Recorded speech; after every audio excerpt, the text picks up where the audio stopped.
Hello and welcome to Inside China Auto. Welcome to the Beijing Auto Show 2024.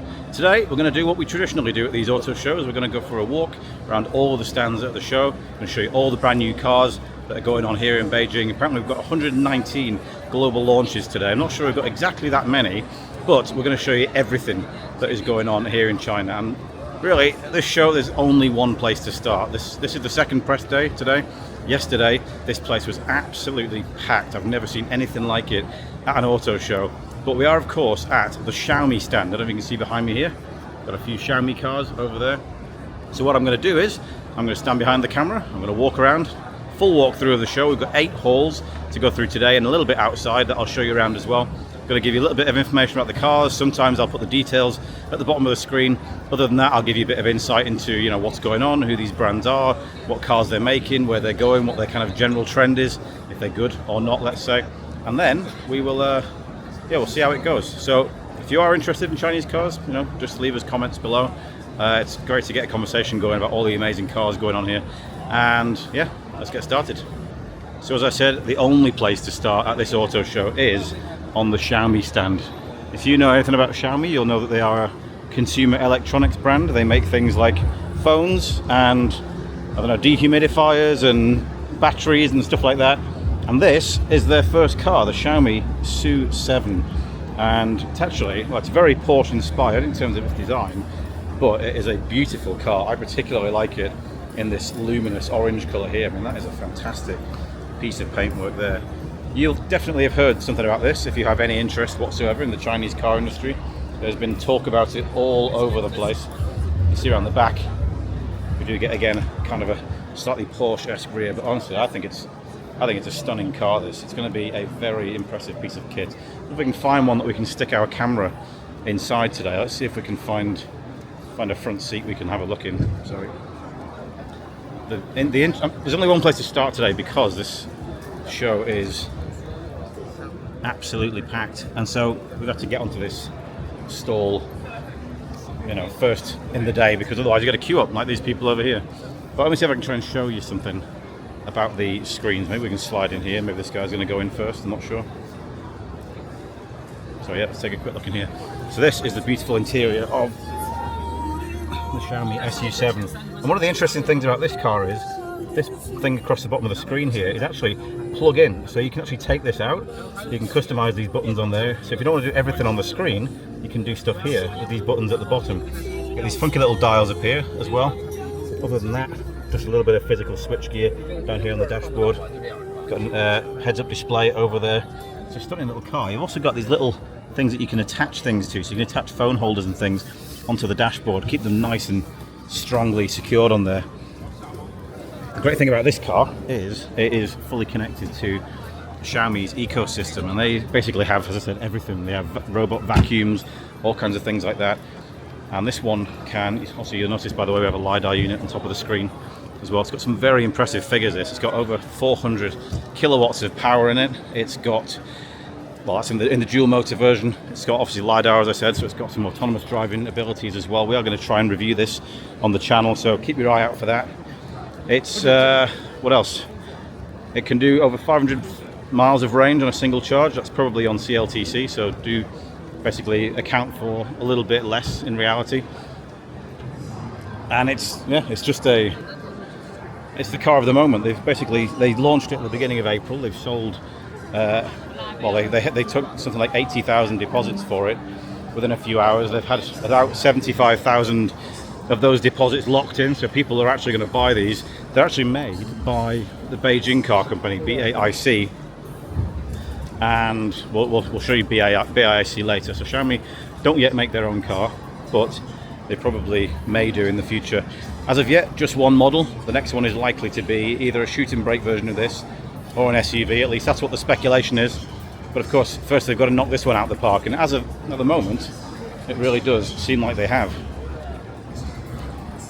I'll give you some more information about this car on the bottom of the screen, and of course we will have a review of it at some point. But we do have a massive motor show to begin with, so let's get started. I'm going to begin by going around the Buick stand. So it's basically 4 halls, all in C shapes, so we're going to kind of go around those in a C shape. Now Buick, they have struggled a little bit in China of late. The GL8, which you can see here, this is the new plug-in hybrid version. This one is an updated version because the standard GL8 does not have a hybrid version. The GL8 is basically the de facto car for transporting people around cities in. People who want a bit of luxury and a bit more space. But, you know, it's getting on a bit now. They have recently updated it with a new version, which is on the other side of the stand. So this is a kind of a hybrid version. The other one is, this one's the Avenir version. So they actually made a 4-seater version that they showed at the Guangzhou Auto Show last year. They do have 2 concept cars on this stand today. They've got the Electra L over here, which is this quite stunning looking saloon. This is really nice. This will be based on the Ultium platform. I mean, it looks pretty big compared to their other cars, so there's a reasonable chance that it will get a little bit smaller when it comes to the market, or it may stay exactly as it is. We never know. And as well as the L, they brought what looks to be a kind of a shooting brake style version of the same car. This one looks a little bit less production ready, maybe, but it would be very nice actually if both of these cars made it. Buicks, basically, they used to be very popular in China, particularly in the more rural areas. Since then, they have disappeared a little bit. They've not been quite as popular. Let me see if we can take a quick look inside this GL8 here. See, it's quite luxurious from the back there. You've got 7 seats. And there you get a screen. So they've now got a screen up at the top. And here in the front, looks pretty nice as well. Lovely blue and white leather inside there. As I said, I think this is the standard petrol version. Oh no, this is the plug-in hybrid. So they've modernised the front look of this at the moment. We've got live streamers all over the place here, so if you're hearing other words coming in, that may be what you're looking at. Now Nissan, this is an interesting one.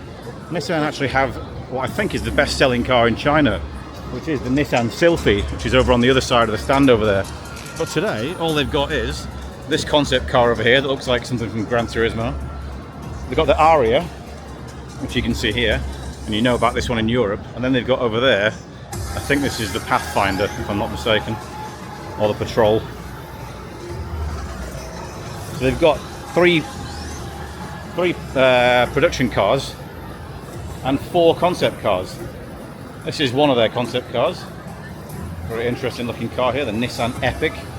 Essentially it looks like a kind of a modern electric version of the Pathfinder over there behind it.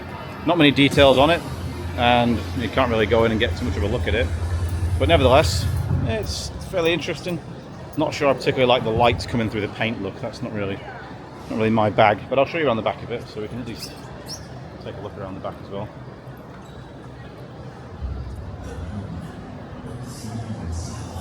Yeah, interesting. Sorry, let's just slide past this cleaner. Let's have a look at this one now. This is the Nissan Evo. So this is obviously based on a saloon style. This guy's insisting on getting in the way of the video here. So there we go. There's the Nissan Evo. Oh, the guy's going to let me in. That's nice. So let's take a closer look at this. Can't really go inside the car, but you can see inside there we've got a pair of screens, one for the driver, one for the passenger. So I mean, it looks well, can't really say it looks fairly production ready. It's not really a production car, clearly, but it does kind of hint at what a future Nissan Sylphy might look like. I think it definitely has Nissan Sylphy vibes about it. I'll show you the normal standard Sylphy in a minute. And this is the Nissan Era, which is another large SUV. I think it's bigger than the other one over there that I've forgotten the name of now. These are quite funky wheels though. Look at these. Like a kind of a cityscape as viewed from above. And again, as I said, this is a concept, so this is what they've got in mind for the future of Nissan. Hopefully not that light coming through the paint look. This is interesting, little base cushions down there. People at the bottom. Got twin screens up the top, so very Li Auto-esque in the front there. So yeah, very nice. And as I said, this is the last one. This is the best-selling car in China, I believe, which is the Nissan Sylphy. So the future version of that may well look like that silver one over there. Elsewhere they've got an electric Formula E car over there, I believe. It looks quite nice. So next up we've got IM. This is IM. They are part of the SAIC motor group. which is one of the largest car producers in China, state-owned of course, based in Shanghai. This is their latest car, the L6. This car comes with a semi-solid state battery, and it can do quite a lot of miles. I mean, looks are subjective of course. Personally, I think it looks like it melted in the sun. I'm not a massive fan. This is the best looking car, the IML7, but I've shown you that one in previous videos, and we did a very short review of it back at the start of the channel. This is the big brother to the L6. This is the LS6, a bit more upright. Very popular with ladies in China, this car, which is interesting. I'll take a quick look in the back because there's somebody in the front here. But I mean, the rear seats look quite nice, got this kind of big puffy quilted style. We take a quick look into the front over there. You'll see we've got a yoke steering wheel in there, a big long screen all across the top of the dashboard, and a small screen down here, and then an enormous panoramic roof up there as well. These are doing well, not particularly great. I mean, there's a few bits of information about them up there. As you can see, that's the L6 information. Up to 850 kilometers, and with the special battery you can get up to 1,000 plus kilometers with the semi-solid state battery on the L6, which comes in this prosthetic limb beige, as somebody beautifully called it. I think that does make sense. Not sure if it comes out as fully beige on the video, but there it is. So I mean, yeah, the back end of these cars, I mean, it's up to you whether you're gonna like that or not. For me, these are just not attractive cars, apart from the L7, which is much nicer. But yeah, they've currently got 4 cars. They also have the LS7, which is over here at the back, so a larger version of the LS6. They do have some kind of autonomous driving tech. You can see you have a LiDAR unit up on the top there, so they do have some kind of urban autonomous driving tech, but as of yet I'm not sure it's fully released in China. You can take a quick look in here. This is quite a fascinating car actually, because this front seat here actually folds down and slides under there, so you can have basically this front seat fully tucked in under there, which gives your rear seat passenger loads of space. And you can see they, I think, have a leg rest down there. But yeah, very techy these cars, very interesting, and they are positioned at the top of the IM range. In fact, for those in Europe, it's looking highly likely that these cars are going to be heading to European countries badged as MGs, which is interesting because they don't look anything like MGs. So I'm not quite sure how they're going to basically do the design language or the family look with that. They're also looking at doing the rising cars, which I'll show you later on when we get to their stand. But I mean, that'll be a very interesting car to bring to the UK and to Europe as well. We're going to like it. So next up we've got, you see, the new era of robocar. This is JiYue. This is the brand.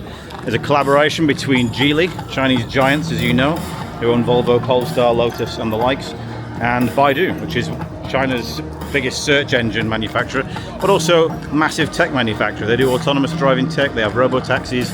This brand was initially perceived or intended to be a kind of a robo-taxi brand, and they launched their first car, the O1, which is on the other side of the stand, last year. This one is the O7, and honestly, I mean, just take that in for a second. This is an absolutely stunning looking car. It's based on the Geely SEA platform, which means that you can get it with a 200 kilowatt motor on the rear, or two 200 kilowatt motors, so another one on the front axle to give it 400 kilowatts. It's about 536 horsepower, something like that. It will come with level 2++ autonomous driving ability. It does have urban autonomous driving, but we haven't had the chance to drive it yet. Test that out. We certainly will do when we get the chance. The one thing they're not doing, by the way, is showing us the interior of this car today. So at the moment the windows are blacked out. We can't look inside. Well, the reality is it's probably going to look quite similar inside to the Robo 1, which is this car here, which looks like a big chunky crossover, let's say. I'd say the 07 is a bit less crossover-esque than this. As you see, you've got a massive, I think it's a 40 odd inch screen or 36 inch screen across the front of the car there. You can get a yoke in this as well. This is the 01. So this car does not use LiDAR. It was originally supposed to use LiDAR, but they're not using LiDAR anymore on these. They're now going vision only, which does seem to be the trend in China. Not entirely sure on how they're doing on sales, let's say, but they're doing all right. Then we've got Ford. I mean, Ford not exactly doing as well in China either as they used to do. The American brands are suffering here. They are bringing the Bronco, That's kind of a chunky no-door version of the Bronco. Not sure if they'll bring that one. Here they have the Ford Edge. Don't believe we have this one in Europe. It's quite big. I mean, they're just not really big on electric cars. Ford, let's say. Got another Bronco over there. This one is... Let's just slide through these fellas here. What they do have is, of course, the Mach-E. That is amazingly still on sale in China, but not doing very well at all, in all honesty, in China. And of course they've got the Mustang, which you'll see every now and then. I do quite like the lights in the back of this. That's very nice. And of course they have the Mondeo. Mondeo that you no longer get in Europe. And if you haven't seen the inside of the Mondeo these days, you'll see it has changed quite a bit. You now get a full screen all across the dashboard in a Mondeo. It's quite an attractive car, in all honesty. It's a shame that we don't really like saloons that much in Europe anymore, but electric ones are absolutely on the way. Now this is JMC Ford, so you'll see over here kind of this Dadao brand. It's like off-road, a bit like Ford Ranger pickups. I think they're Ford Ranger pickups, but they're kind of made by JMC, which is a Chinese company, and they obviously do a lot of outdoor stuff. You can turn them into camping vans like that one, or you can get a Transit and turn that into a camper van like this. But of course none of these are electric at the moment. This one is. This is an electric version of the Transit, the large Transit. Try and get that in the shot. So some people do like to drive these along long routes, as you can see demonstrated on the side there. Now let's quickly dive around over here. This is a China Mobile stall, so not much to see here. I will come back to Geely over there, by the way. We've got to go to Geely. They've got a few interesting things going on. Here we've got Unity. Kind of feels a bit like CEX. Is it CEX? The show in America. CES, sorry, not CEX. What am I talking about? Well, they also have gamers in here as well. Now we've got iCar. Now these guys are... This is cool. You're going to like this. iCar is part of the Chery brand, yet another brand under Chery, who are China's largest exporter of cars. This is the X25. It's currently a concept car, and they're describing it as kind of an MPV cum SUV. I think you can kind of see why, because they've got that monobox design. Looks really, really funky, this. They're not showing us anything of the inside, I don't believe, at the moment. But we're hoping to get a good look at this with Chery later in the year. That would be quite nice. And then over here, they've got the 03T. So the 03 they launched last year. We're hoping to get a drive of that. A lot of people have been asking for it. Very funky, kind of G-Wagon / Defender-esque car. Very boxy and square. This is the T, so it's a larger version of the standard 03. Again, it is a fully electric car. Slide behind this fella here. It's quite an interesting look, I've got to say. This is the standard 03 over here. So you can see it's got a little kind of small boot space in there. Reasonably square boot space. What is the interior like on this? Let's have a quick look over this guy's shoulder. Let's just dive in there. So you've got a big screen in the middle, a couple of grab handles, some bronze details. It does very much feel like a G-Class that got shrunk in the wash. As you can see, very attractive car, a little bit less chunky than the T. And then they've brought one other car, which is possibly the best yet, I would say. This one is another concept at the moment, which is the V23. This one's got hints of the bike BJ, or what was the brand? Beijing's brand. They have a BJ212 off-roader, and that's kind of this look here. This sort of clamshell bonnet look with the circular headlamps down there. And then at the back you'll find that it's very much G-Wagon-esque. Even down to the lights. I mean, that very much looks like a baby G, does it not? From the back. But I love it. I think if you're going to do SUVs, do them small. Do them compact. Do them electric. You don't need more than that. There's another V23 up there, actually, on the top. So now we'll roll over to Dongfeng. And they brought a few things. Dongfeng, of course, another one of China's state-owned brands. One of the biggest car makers in China. They've got an absolute plethora of brands underneath them. Let's take a quick look at this concept car, though, if I can get a decent view of it. This is the ePi 2024. So ePi is another one of Dongfeng's brands. Another new brand, kind of sub-brand that they launched last year. It's an interesting car. It looks pretty big. Looks like it might use sustainable plastic, or it might just be a pattern there in the wheels. It's fairly attractive. And then this is like a kind of a pickup. I mean, that looks very Cybertruck-esque, doesn't it? In terms of the size and the idea of having a pickup with a giant tent on the back. So the load bay is pretty big in there. But okay, we're not getting a closer look at that one. I'll show you around the front of it in a second. We also got this, an autonomous driving pod. So this must be from kind of Dongfeng Mobility or something like that. We can get a quick look in here. It looks like a piano. Let's take a quick look. See, here you've got seats in there and a table on this side. Let's let this fella back out again. Interesting little design in there. So yeah, Dongfeng showing their full selection, because actually Dongfeng are a truck manufacturer as well. They also make trucks. They're more famous for that. DFSK, you might have heard about them in Europe. They have things like that. So this looks like an autonomous pod. Then we've got Voyah. So I'll show you the front of this pickup truck first. Pretty sledgehammer-esque, that, isn't it? But for right now, it's a concept, so not that interesting. Of course, in Europe, you do have the Voyah Free. This is another one of their brands. Quite cool in orange. This is an Apollo version, which means it comes with BYD Apollo autonomous driving tech in there. If you haven't seen a Voyah Free, because not every country in Europe has these yet, this is what you can expect. So you know, you've got a triple screen setup all across the front there, 3 screens. This dashboard actually moves up and down. I'm not sure if I can show you the button for that, if I can find it on the dashboard. I think here it is. There you go. So the screen actually moves downwards, becomes more of a sporty style. That's quite cool, isn't it? Okay. I'll show you the front of this car. Oops, sorry.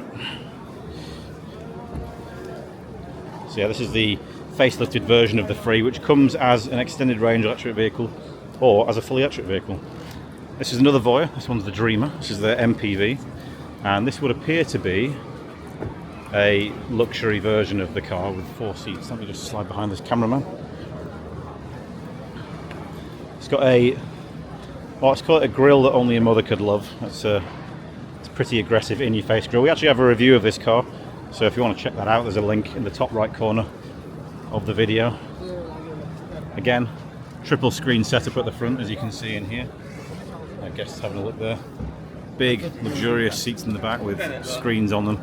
So I think this is the no, it's not the 4-seat version, because we actually do get the rear bench. So it is a 7-seater, but I believe you can get a 4-seater version of that. And then we got the Voyage YangWang, which I believe is called Chasing Light in English, or there's even another name that they've called it now. I forget what the translated name is for it. This is an interesting car. Again, we have a review of this on our channel. I'll put the link in the top corner. Actually, very lovely car. It's got lovely materials all over. Also, again, available as an extended range electric vehicle or as a fully electric vehicle. And then we've got the e-Pi. This is the first model from the e-Pi range. 2 models from e-Pi. This one's the 008. So MI6 name is becoming quite popular in China, as you'll see later on in another one of the booths. But again, this is a fully electric car. I don't believe that they're going to do this one with an extended range. Let's see if we can hop ourselves in the front of the car.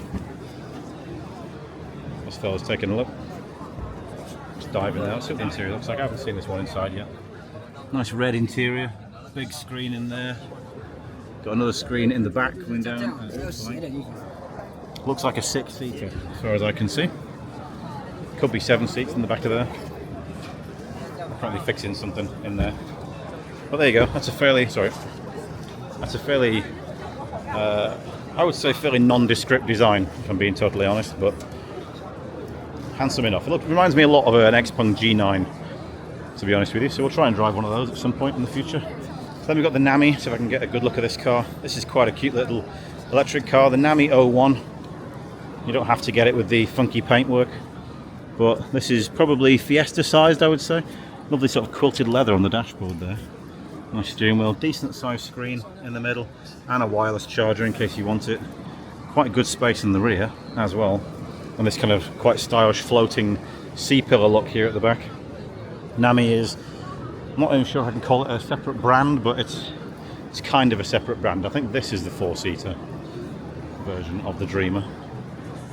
No, it's not, but I mean, this gives you a bit an idea of the seats that you get in the back of these MPVs. They're very popular, and you can see you get screens here on the armrest for controlling things like your TV over there. And you even get curtains on this one. Look, you get curtains you can pull across. At the back there, this is what the back of the Voyah Dreamer looks like. And then we've got this one, the L7. This is an Aeolus. I'll try and show you the name so you can read that. Aeolus, who I believe was a Greek god of wind, something like that. And Dongfeng means east wind in Chinese.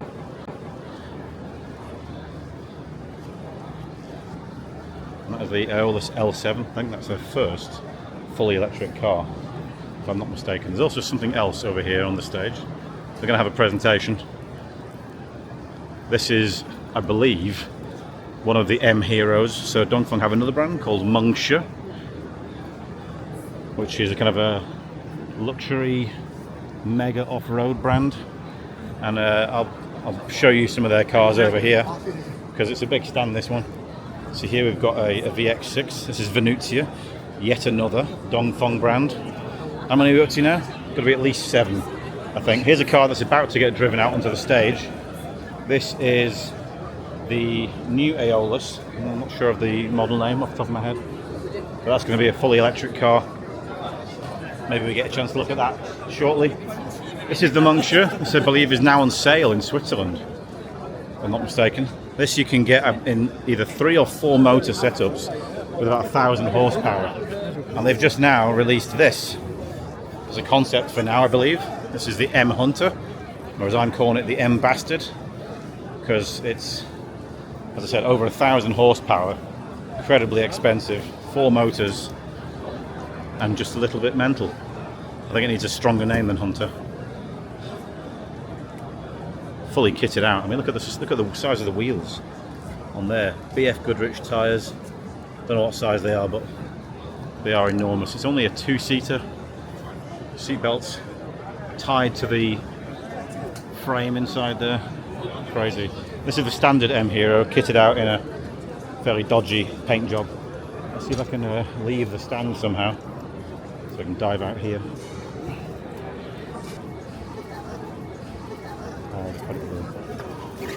Never mind, sorry, the fence post didn't work. So let's head over to BYD. Everybody knows BYD. These guys have been a little bit less busy at this show, actually, compared to previous years. BYD is an independent brand. They're not government or state owned, but they do have a full stack of technology. They make all their own batteries, things like that. This is their new car, the Yuan Up. It's small, kind of a compact SUV, maybe, I don't know, Ford Eco Sport sized, I would say, something like that. I'm sure I can get a decent look at the front of this car. We're busy looking at a very empty bonnet in there, which, as you can see, plenty of room there for more storage if you want it. But that's a very affordable car. That's actually about £10,000 or something like that, at least over here in China. Then you've got all your standard BYDs, and they have launched a concept. That's the one I'm looking for. Do you want to have a look at this one? This is the Song L. This is probably their best looking car at the moment. I absolutely love this. Kind of a compact, looks kind of Honda Civic-esque.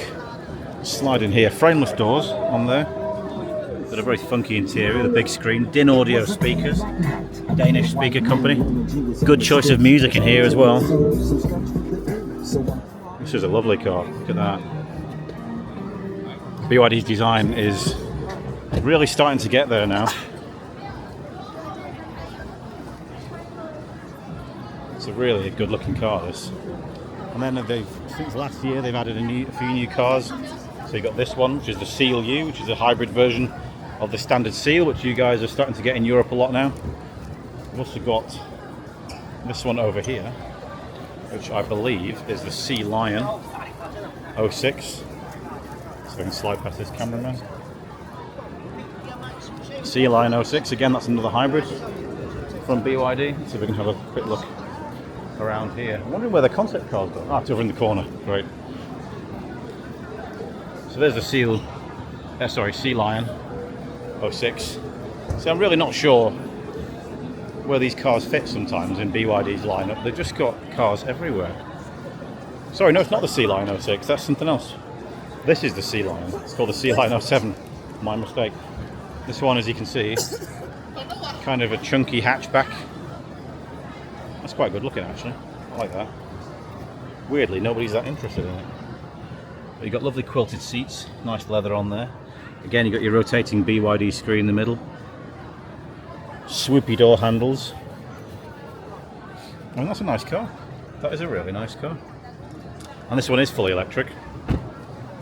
So, as you know, BYD do have both electric and hybrid cars at the same time, but they only have electrified cars now, so there are no petrol only versions of their car. These are all other ones like the, what do they call this one? Another animal, Seal. This is a Seal Plus, I think. And then this is their concept car over here. This is basically a kind of a sporty hot hatch. It's like a Megane RS-esque car. And that is nice. That is cool. Ocean M, they've called this one. That's why you've got all the ocean themed decoration over there in the background. Whales flying around. Look at the size of that spoiler. And check that out. So if BYD are getting racy, well, I think we can expect more of that from the Chinese car industry. And I'm all for that. We need more racy cars. Of course, just to finish the stand here, the BYD Seagull, we do have a review of this car on our channel. In your country, it may be called the Dolphin Mini. So if you're wondering where it is and you can't find it, that might be the other name you need to look for. This is a brilliant car. Under £10,000, it might cost something like £20,000 in Western markets when it gets there. But a brilliant little electric car. Love that one. And then here we've got YangWang. This is BYD's super luxury brand. This is the U8. I'm not going into too much detail about these because plenty has been said about them. And they were in the last video in Shanghai. But this is again another extended range electric vehicle. This one, I believe, comes with 3 or 4 motors. And then I'll give you one quick look in here. The guy's going to let me in, thank you. Being very nicely greeted to the stand there, that was lovely. And this is their latest one, this is the U7. This is not a production car just yet. It will be fairly soon. Sorry, slide past this camera, dude. So this is kind of a full-size luxury car to kind of rival something from Mercedes-Benz, or possibly even more than that, because they have high ambitions.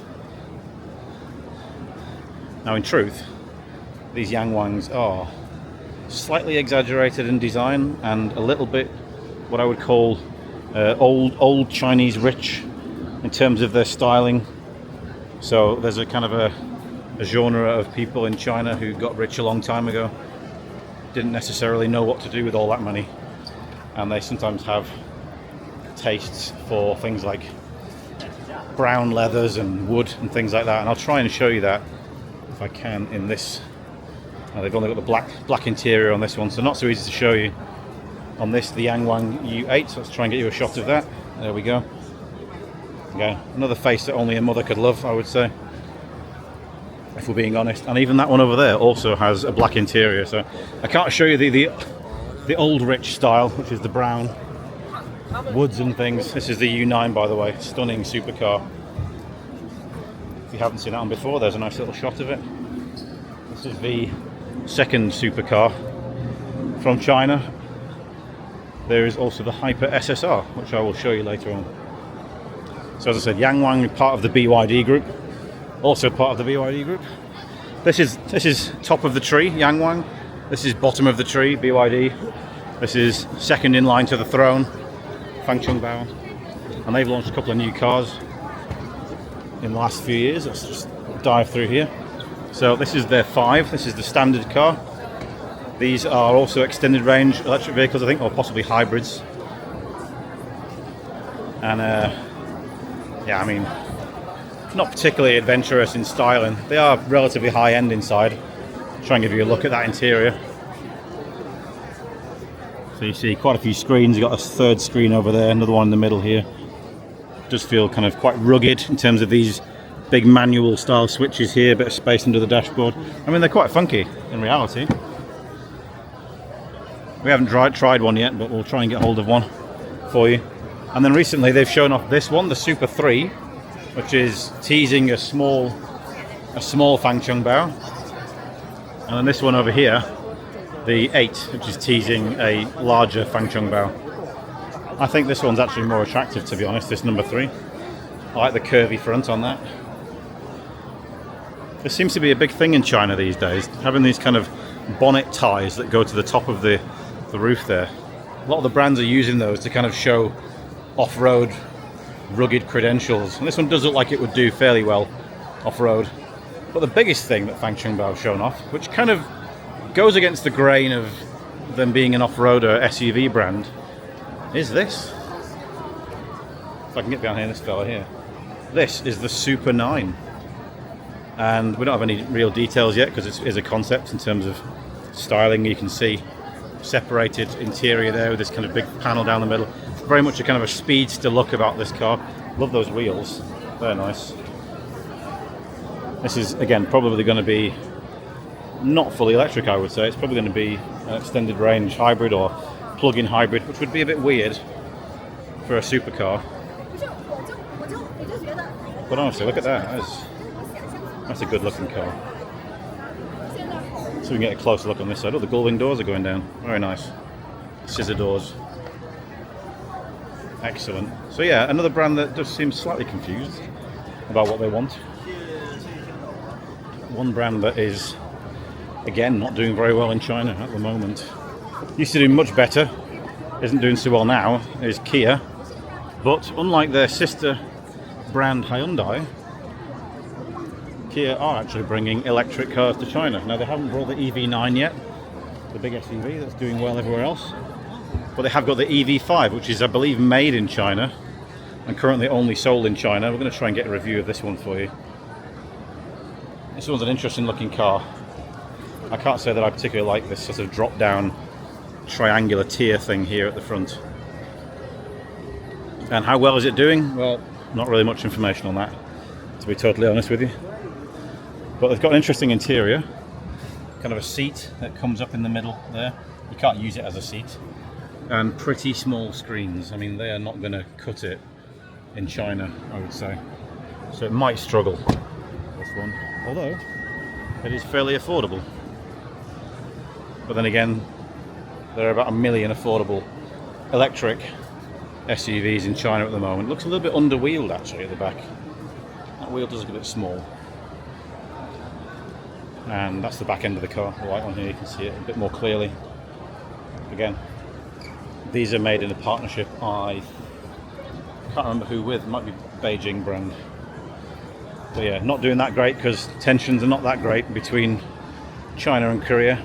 Well, at least they weren't a few years ago, and that did a lot of damage to the brand. They have brought the EV6 GT though. Haven't seen a single one of those on the road. They're quite expensive in China. Although I would like to see more of them because it is a stunning car. Next up we've got Honda. Now Honda having a bit of a revitalization, and you can see there's way more interest in a Honda stand than we've had for a long time here in China. So they have over here this L prototype, Lynk L. This one is based on a GAC, I believe, because they have two partnerships in China, one with GAC and one with, who's the other one with? Forgetting who the other one was. I think it might be FAW at the moment, I'm not sure. But they brought 3 electric cars. So actually, no, apart from that one, the Lynk L over there, which seems quite busy, they brought 3 new electric cars. This is the S7, which looks very sort of MQ-esque. I think this is the GAC partnership. So if we can slide in behind this lady here. Is she going to close the door? She is going to close the door, but we'll look through the window anyway. See a big screen in there. So Honda not yet giving up on China. Not giving up on electric cars either. They just seem to be doubling down now by working with their... So I can get around the front of this car for a better view. Doubling down. This is their new electric car brand badge, by the way. But doubling down on going electric now. After all that kicking and screaming. Of course, one of the Japanese brands is still kicking and screaming, very much so, but we'll get to them later. This is the EN. Another one, this is a production car. Notice it's actually a little bit less interest in this car. So we can get a look in behind this fella. Nice interior in there. Small screen in the middle. I mean, it's certainly better than the ENP1, was it? I think that we had over here in China. That wasn't very good. This is the ENSZ. So quite similar actually to that one over there. But from a different brand, different manufacturer, I believe. It might actually be the same car. I think it's the same car. And then you've got this one, the GT. This is a concept at the moment. I think it's a concept, but it's a concept they're actually letting people get inside, interestingly. And that's a good looking car. I mean, we need more cars like that from Honda, let's be honest. So we can circle around this one. Obviously all the rage at the moment is cameras for mirrors. And they actually are now legal in China, I believe. Not sure if every market is that's available, but here it certainly is. And then finally, one more electric car from the YiYue brand, YiYue, like Kanye West, is the P7 here, which is, I think, from the FAW partnership, FAW First Automotive Works, who also make cars in China. They actually make Hongqi, I believe. Let's have a quick look through here. Bigger screen inside this one, look at that. And is that a projector? Okay, here they're demonstrating a projector. We've got a projector on the back seat. If you sit in the back seat, so you can watch this projector that you hang from your sun visor. So there you go, it's a new piece of technology. XPeng already did that with the XPeng P5, but good to see it appearing in another car. Yeah, ENP2. So actually a decent array of electric cars here from Honda. And other than that, they have the Breeze PHEV, which is, I think, called the CRV in other markets. Now, a welcome return to auto shows. Welcome back to Wuling, as their badge over there.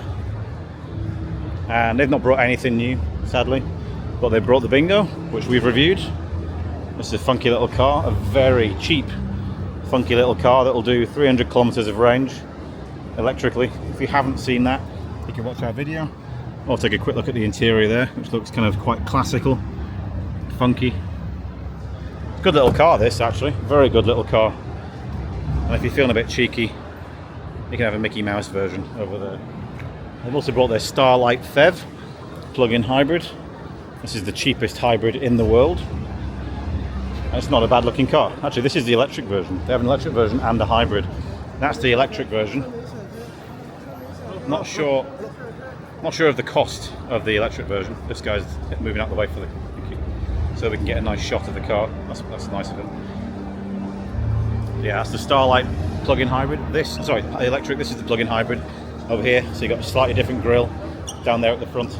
Let's see if we can dive into the passenger seats. Show you what the inside of this car looks like. Nice big screen in the middle. I mean, Wuling have come on so far in the last few years from just being the brand that made the YangWang. And you can't even see a YangWang on the stand. There are no YangWangs around. They do have the new car over here, which is kind of a compact SUV. I forget the Chinese name of this right now. And I haven't actually seen the interior of this one, so let's take a quick look. Let's dive in the back. This looks like quite a spacious car in here. Smaller screen in there, so it's clearly a bit more of a budget offering than the Starlight. But it is, again, fully electric, and it is on the same electric platform that is partially owned by General Motors. So Wuling and Baojun are not here today, are part of SAIC, who I mentioned earlier. And sorry. They're part of the SAIC group, who are invested in by General Motors. So actually, General Motors, these are their best-selling electric cars in China. These Wulings. Kind of sad they didn't bother bringing a YangWang though. You feel like they should have done. Now we'll take a quick wander down here to Geely. What I will do is pause us here and restart again once we get there. So we rejoin us here at the Geely Auto stand. And we've got some interesting things here. So we've got the Geely standard cars. This is the Star Series. This is a kind of a facelifted version of the Voyah, I believe. I think this is the I forget the Chinese names of the Geely brands, Geely cars. We've got the radar. This now comes in a twin motor version, and for those markets who do like pickup trucks, that's what this is. Fully electric pickup truck, partially based on SEA, partially based on the same platform as this one over here. Sorry, not a large version of this one, which isn't around at the moment. Then we've got Livan, another Geely brand. Again, Geely's one of those brands that has many brands. And this is very cheap actually. It's very affordable, let's say. That's the word they would probably prefer you to use. Green interior, look at that. But you get a big screen here in the Livan 7. And it's not a bad looking car. I think this is their new one. They do have another Livan somewhere. These are quite good for ride hailing. And it is of course fully electric as well. So Geely showed off a lot of tech at this show yesterday, including that they now have their own self-developed 7nm chips. So this is with iCar X. iCar X is one of the companies that they purchased, tech company, and they've basically been showing off all kinds of tech because Geely has 22 satellites up in space. This, by the way, is the Panda karting, which I absolutely love. We've got another review. We've got a review of this car on our channel. I'm looking forward to driving this one at the Beijing circuit later today, if I can. It's no more sporty than the standard Panda, but nevertheless it will be fun to give one a go on a racetrack. Well, this is the showstopper for Geely. This is the Starship concept. As of yet, they haven't opened the door on the other side, which is a big sort of big scissor door. They got they got suicide doors and then a gull wing door that's basically the entire top of the roof. And this is supposed to be demonstrating their new GIEA platform, Global Intelligent Electric Architecture. Oh, it's got some very cool wheels. Look at those. Really nice. But this is definitely just a show car. So it's basically showing off, as I said, the GIEA architecture, Global Intelligent Electrical Architecture. Not sure what its relation to SEA is. This is actually the platform over here. It's an 11-in-1 intelligent drive. You can get it with full electric, you can get it with plug-in hybrid, you can get it with micro hybrid, or you can get it with methanol power. And these are the motors. So it's got fully electric drive, but you can have range extending motors added in there as well. We've even got some solid state battery technology over here as well, by the way, worth looking at as well. It's basically all about tech over at Geely. And this car now comes with artificial intelligence inside it. There's another karting over there. They have artificial intelligence, so they have a voice assistant you can talk to in the car, who can appear as a hologram on the dashboard. You can also send her messages on WeChat, tell her where you want to go the day after, and she'll get the car prepared for you in the morning, tell you when you need to get up, tell you what the weather's like, and give you guidance on what clothes to wear for the weather. It's also got a 9.1.6 surround sound system in there, 27 speakers, over 2,000 watts, and a sort of fully immersive sound system. The AI can also control the recline of your seats, by the way, as well. So those are the highlights of GIEA, which is also, by the way, an 800-volt platform. One last thing to mention there. So now we're going to skip through to the next hall, and I'll see you there. Now in this hall you can see the crowd has got quite a bit thicker. We've got an army of people heading down that way. So we do have the Jaguar stand and the Land Rover stand. Literally nothing to show you at Jaguar and Land Rover. Nothing you haven't seen before. Don't know why I'm going with the crowd here. I'm going to head to the next stall, which is the AITO stand. If I can just merge past all these people. I might as well walk through the stand and show you the Range Rovers whilst I'm doing it, so you've got something nice to look at. But yeah, then we have AITO. So AITO is adding intelligence to auto. Yes, I know that auto doesn't stand with O, but that's their problem. But there's the proof. It's on their number plate. This is the M5. We've reviewed this one. This is a Huawei brand made on Ceres vehicles. So Ceres is a Chinese car maker. They're actually coming to Europe to the UK later this year.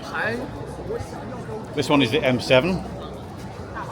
This must be a Huawei contingent or something, because they're all coming to this same stand that I'm on. So I'm going to run away quickly to the M9 over here. These are all extended range electric vehicles, so there's no fully electric ones apart from the M5, which is the first one that we saw. This is the M9, the latest version.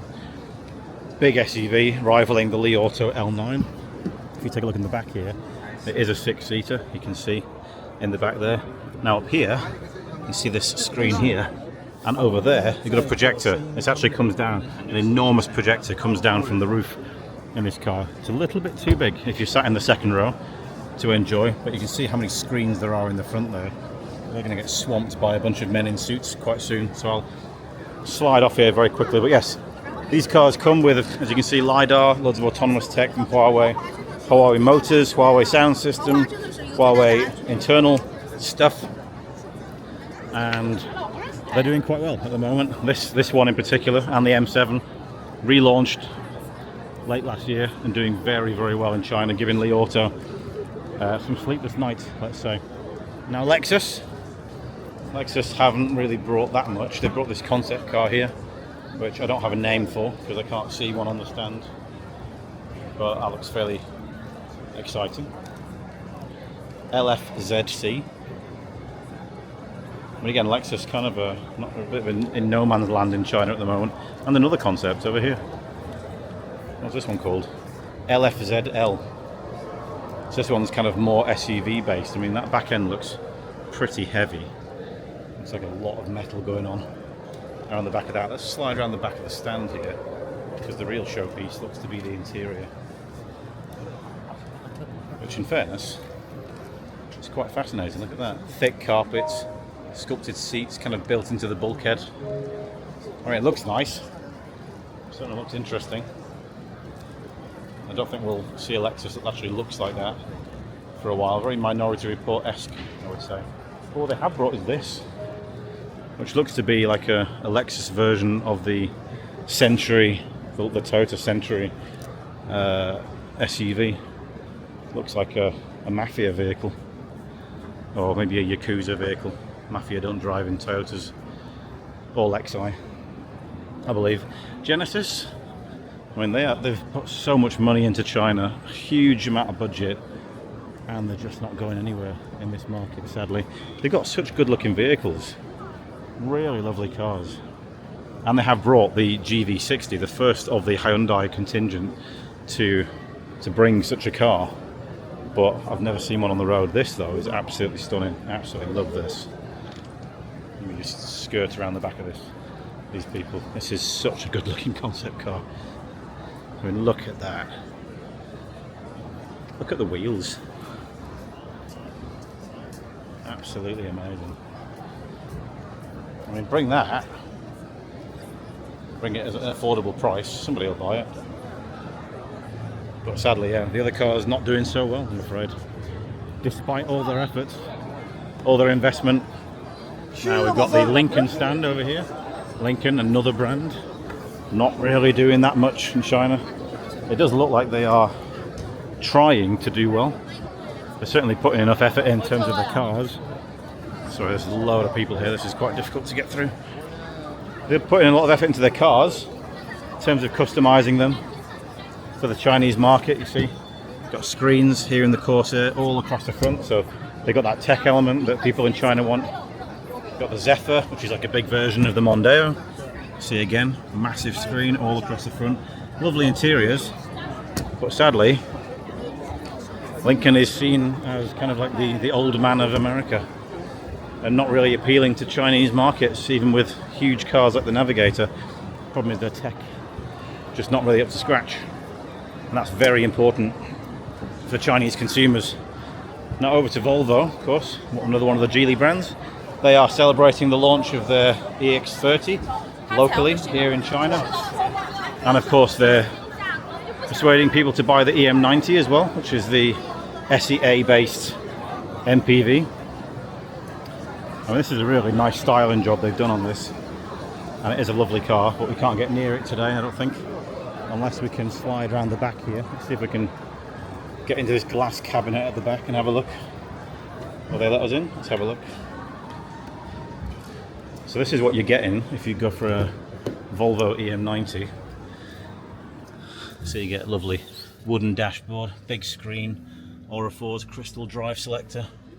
It certainly smells lovely in here. It's got a lovely Scandinavian smell. Sliding door in the back. Got these lovely seats here. All this kind of functionality. And of course a big screen up there as well. Big panoramic roof. This is a 6-seater. I'll close that door there. So you can see, it's a good looking car. It may just be a little bit too high priced for China. That is the only problem. But the electric revolution continues at Volvo. They are of course going more electric. They did have an EX90 here yesterday, but I can't see it today. That should hopefully launch in China later this year. That would be the hope. The EX30 is a very funky car though, yes, so it's great in that moss yellow colour. Very nice indeed. Now we've got Cadillac, another one of the American brands. That is, well, they've got the LYRIQ, the electric LYRIQ, and it's a good looking car. It is a good looking car. It seems to be the only car they're advertising today, apart from some of the CT5s over there. But again, they're just not really selling many of them. Slightly overpriced. This is a smaller version now, the IQ. It's like a LYRIQ Mini. And I don't know if we can actually get a look in there. Maybe not. These guys are filming it. But you just don't see many of them. You just don't see many of them, I'm afraid. Despite Cadillacs looking absolutely banging. They're stunning cars. Now what I'll do is I'll cruise around the backside here. Let's go through JiYue. So this is the Changan stand, and they've got, again, another state-owned brand, Changan. They're based in Chongqing and have a few brands going on. And they're going to show you all of them on this stand. Looks like they've got an updated logo as well. So I'll show you across these. Uni Z, this is a new one. They've got the Uni K, Uni V, another Uni, and now the Uni Z as well. So this is the Uni V. That's a pretty funky looking car, the Uni V. We haven't had a chance to drive any Changans yet, but we would like to. But this is the Uni Z. Again, much of a muchness inside. They've actually got a test drive facility in the UK for doing their handling and things like that, which I didn't know about. But there's the Uni Z. And then over the back here, you'll see we have a Changan pickup truck. I forget what they called this car. But pickup trucks steadily becoming slightly popular in China, at least being made, but in terms of being bought, it's another question. They're not that popular to see. But they've also actually even got a new van brand as well. So this kind of van here, electric van, is going to be rivaling the Verizon super van that we have videos of on our channel. That's a Changan state-owned brand. They've got D-PAL. So this is the D-PAL brand. That's the foreign name for it. This is their new G318, which doesn't really look like the other D-PALs, to be honest with you. But it's a bit chunkier, a bit more robust. Quite a cool interior though, you'll see here. Large screen there. Chunky handles down there. Just certainly feels it's a very off-road-esque. Decent back seats in there as well. And a rear-mounted tyre, of course, because that's what you get. And then you've got this. This is the JiYue E07. And if I can maybe try and find another version of this to show you. I'll try and show you the one over there because there's less people over there. This is their joint venture with CATL, the battery company, and Huawei. This is the Avatr brand. I won't focus on that just now because I'll take you to the Avatr brand later. This is their JiYue A07 and A05, and over at the back, Q05. So these are just hybrids, electrified hybrids. And they're not the worst looking cars in the world. They're very affordable. This one I think is quite new. I haven't seen this one around much, but it doesn't seem to be gaining much interest from anybody at the moment. Quite a neat interior though, on there. Being hunted down by a man in a Gucci t-shirt for some reason. But I'll show you this. This is the JiYue E07. And this is a very, very interesting car. It's a pickup truck, come coupe, and I can literally show you this happening right now. So you see this little window has gone down here at the bottom. This guy's now faffing with the buttons. So this folds down and the window slides up. And actually you can get a full bed in there, full flat interior. And you can sleep under the stove, which would be really quite lovely. I'm not entirely sure who's going to buy it, because it's such an odd... Interesting, look, you've got actually a screen folding down from your headrest, your sun visor on the other side there, and the screen in the middle folds around. But what a fascinating car this is. I can't wait to drive one of these and just work out what you're supposed to do with it. It looks like it does come with LiDAR units down in the bumper there. A nice big screen that you can draw different things on. But certainly one of the most bizarre cars that you will find at the motor show today. Can't place it. Can't place exactly where it's going to go. Then you've got over here Infiniti. Again, you don't see many of these in China. This is enormous. Infiniti's QX. Such a big car. Kind of excessive. QX monograph, so it's kind of a fancy version. They brought this concept car, the Vision QE, yesterday on the first press day. This is all they had. So I think they're struggling, to be honest. Of course, Infiniti's part of Nissan. And they're the luxury version of Nissan. But yeah, they're struggling in China. You don't see Infinitis very often. Japanese and Korean brands certainly have some work on their hands to persuade the local consumers to buy them. And it's not that they're bad cars, they're good cars. They're just not quite good enough, and they're not what the consumers want. Now we've got Hyper, so GAC have a brand underneath them called Ion, which is their electric brand, and Ion have underneath them Hyper, which are kind of more exciting electric cars. So this is the SSR. We showed you this one at the Shanghai and Guangzhou auto shows in our previous videos. Yes, I would absolutely love to have a go in one of these. GAC, if you're listening, don't forget me next time you have a track day. But they're doing the global launch. I'm not sure why they're calling it the global launch, because this car was launched already last year. But of this, which is the Hyper HT.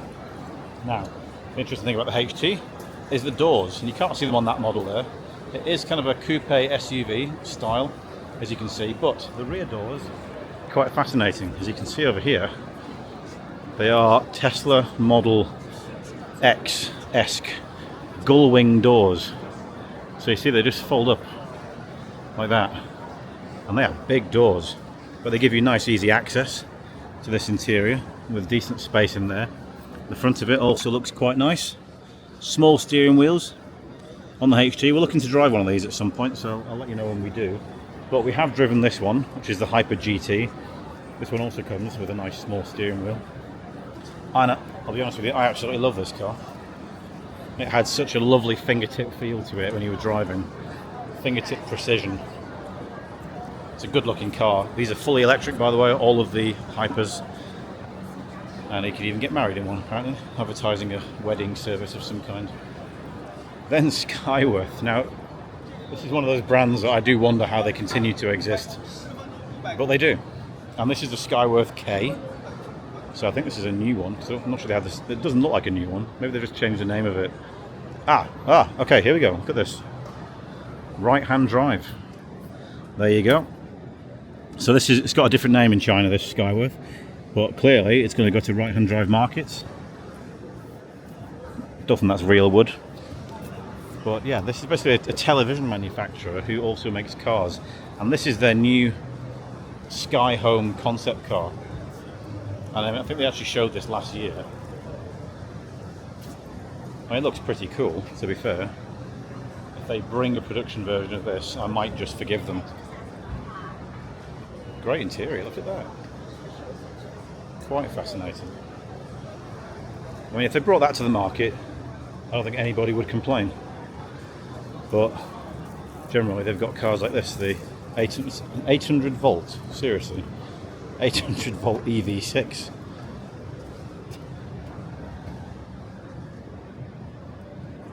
So as I said, Skyworth is basically like a TV company. They make TVs and fridges, I think, and stuff like that.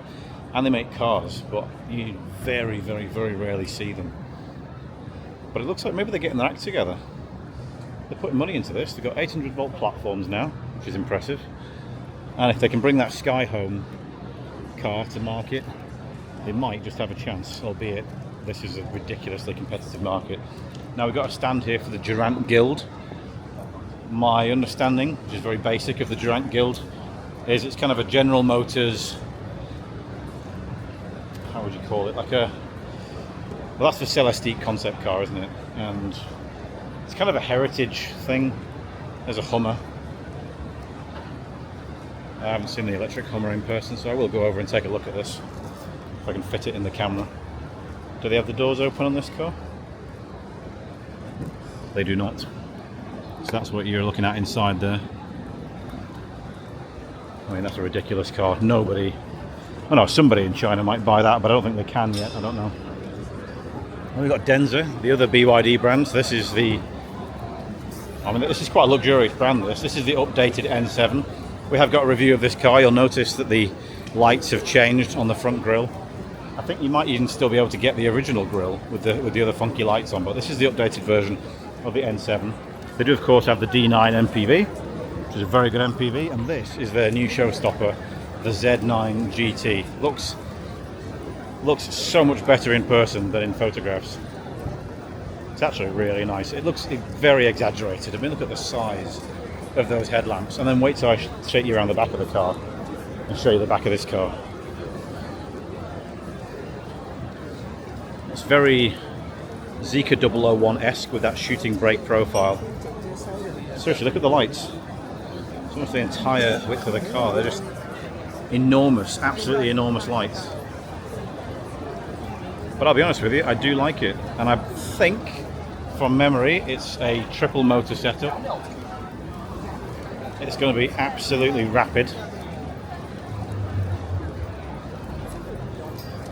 And there's a lot of interest around it, as you can see. We've got cameramen and everything here.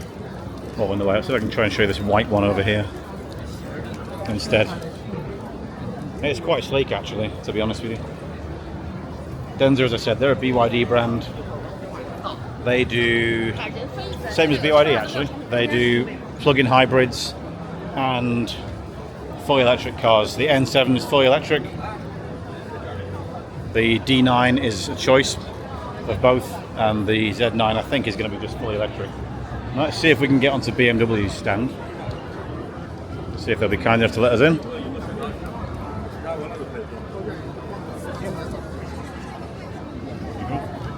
Sorry, just enter. Just exit. Okay, sorry. So we have to go to the entrance, which is down here. BMW brought quite a big selection today. They're certainly giving it a go in China. Let's see if we can get round there. One thing you'll notice though, by the way, so we have here the i3. So this is the electric 3 Series. Over there we've got the iX5. So they're still pushing hydrogen, and they put it front and center on their stand alongside the new Mini Aceman. I mean, let's just see if we can get on this stand. This room is a lot more packed than the other ones. Let's see if we can dive in around here. Will they let us in? I'm just going to walk in. This is the new Mini, I think it's just a standard Mini. I don't think it's, oh it is a Mini Cooper electric.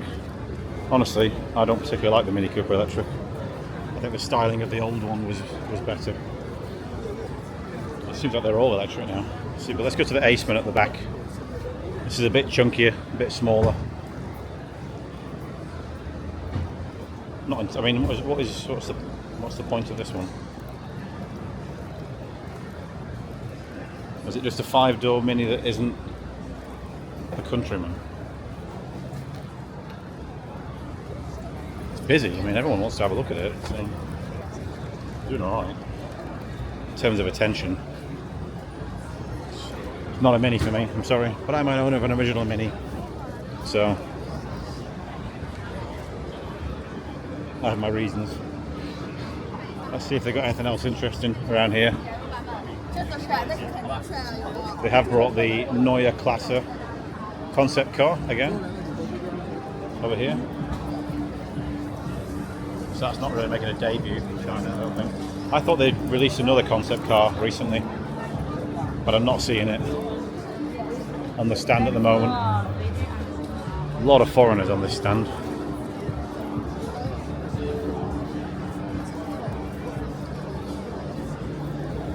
I mean, yeah, people will say what they will about BMW styling. Can't personally say that I'm a massive fan of it. So I'll leave BMW behind because not a lot going on over there.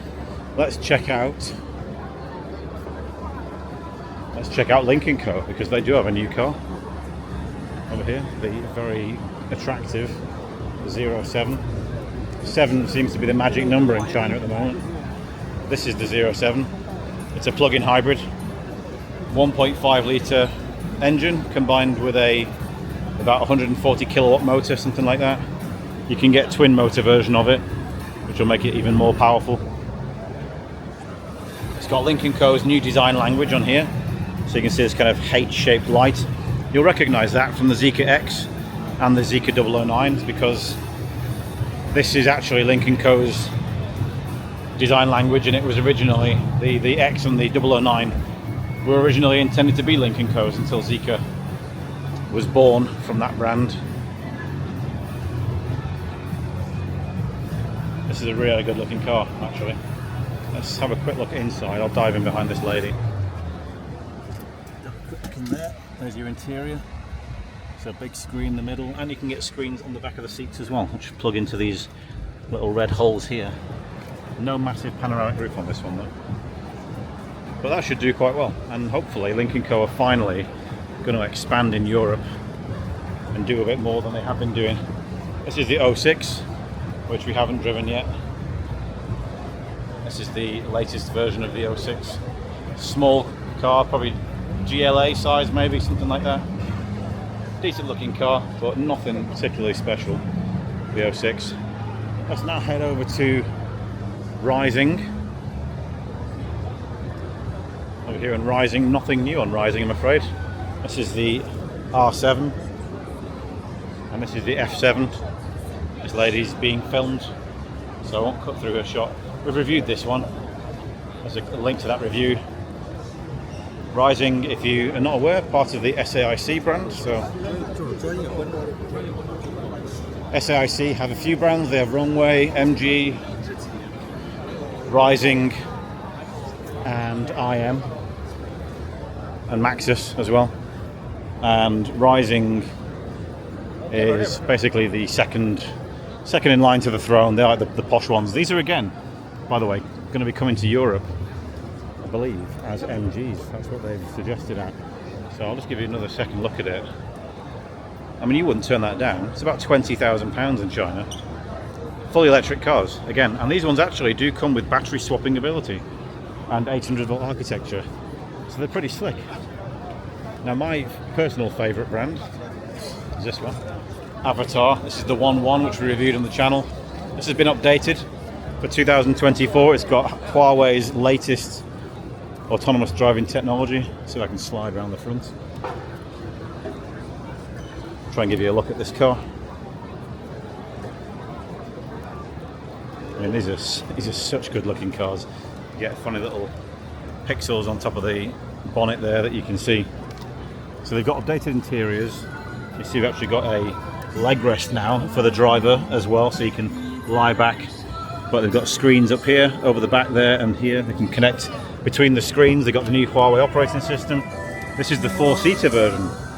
So you get 2 separate seats in the back on this one. Wireless charger, heating, ventilation, stuff on the back seats. Such nice cars, these. Absolutely love them. Let's just zoom out for that. There you go. And then I'll show you, if I can, the 1.2, which is the latest car. This is the saloon. I can't really get a good shot of that. Let's see if I can find you a better shot. Here we go. Look at this. Now that is absolutely stunning. I love this car. Here in the back here you'll see got a screen all across the dashboard there, big screen there, leg rests here in the front. This one again has also been updated for 2024. It's even cheaper now than it was before. I'm going to keep my head down because there's a guy filming on the other side of the car. That is a really funky car. I'll show you the back end of that.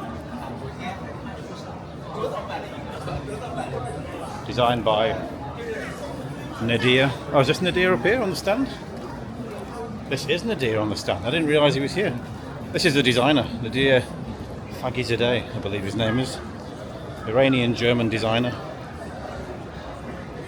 There you go. I'm glad he came on the second day. That's awesome. Well done. Absolutely love this guy's cars. They're marvellous.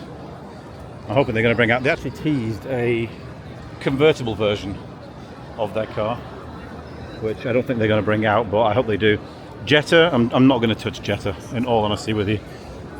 There's nothing worth seeing on Jetta. They're just rebadged Volkswagens, and as you can see, the interest in them is absolutely skyrocketing. Everybody wants to have a look at Jetta or sit on their stand because they've got empty seats. That feels quite aggressive, but they're really not very appealing at all. ID7 Vision, that's now launched in China. We've got a few new cars at Volkswagen, including like the new Passat, I think. This might be the new Passat. But I mean, they're much of a muchness Passats, aren't they? What really changes? Again, I'm being pretty critical. Sounds like I'm anti-Volkswagen, but I'm not. This is the Magotan, it's not the Passat. Looks like the Passat. And of course, we got this. This is just a concept at the moment. The ID code. This is the first Volkswagen, essentially, to be based on the XPeng platform. So they have a collaboration with XPeng for their platforms. That's what they think their first car is going to look like. And you know what? I'd like it if that came out. I mean, yeah, it's another SUV. It's very angry. It's just suddenly gone all orange at the front. But yeah, they haven't given us any more details on it. It's basically a kind of a rushed concept thrown into the show. Yeah, I'm going to dive around the back of the Volkswagen stand because I don't think there's anything much more to see here, so I don't really want to spend too much time on it. Just the Magotan again. Have they gone a bit more? They have gone more upmarket in the Magotan. Look at that interior. Big screen on there. I think they've got another screen on the side there. The guy wasn't happy with me talking in the car at the same time. Anyway, they have gone for the same as the ID screens with the cold and hot capacitive touchpads, which are just rubbish. No one likes them.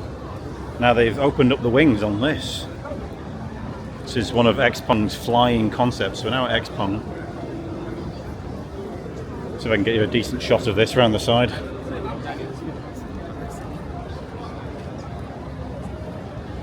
There we go. So this is an absolute beast. It's enormous. It's only a two-seater.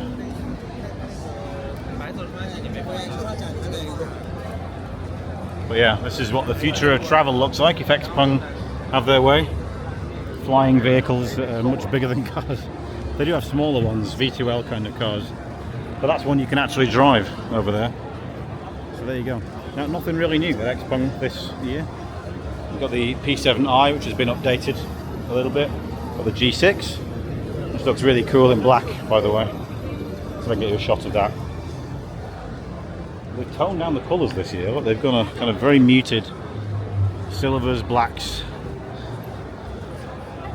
and more blacks basically. But yeah, this is the G6. That'll be in Europe very soon, if not already.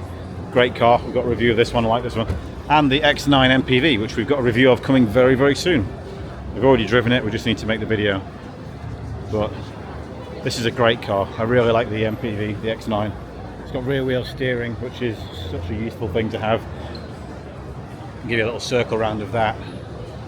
But no new production cars here today for XPeng. I suspect their next new production car will be at the Guangzhou Auto Show later this year, because that is their home market, and they'll have a lot to show. But there's XPeng. So that is us done for hall 3 and 4. I'll now take you to the east wing. See you there. So we're now entering the east hall 4, and once again we seem to be in the midst of a massive army of people in suits. So I'm going to have to dive through these people. Now this is the Porsche stand. I'll start here because this is the Porsche stand. Literally one car, and it's the Macan. That's it. And they won't let everybody in, so I'm not going to queue to see the Macan, I'm afraid. I just can't believe that they literally brought one car to the show. In fact, most people are viewing it via virtual reality goggles. One car.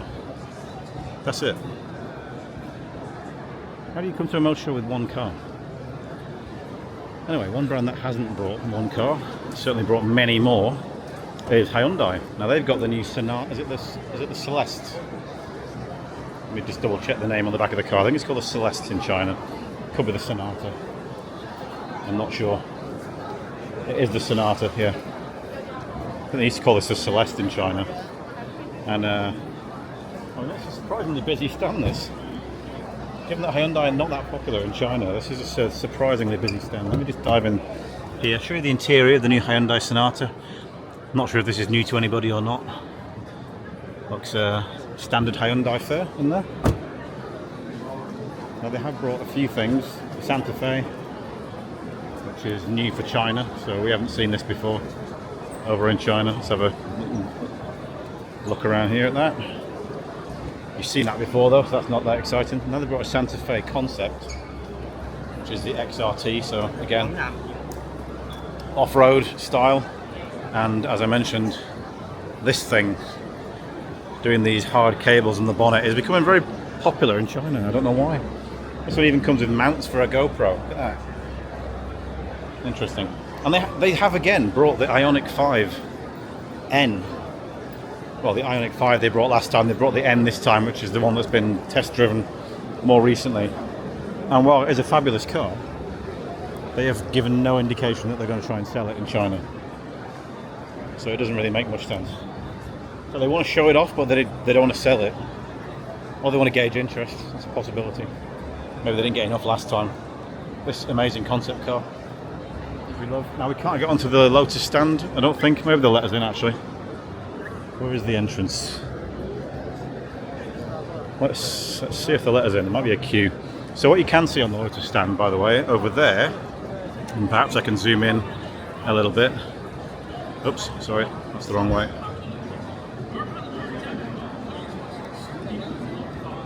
There we go. I can zoom in.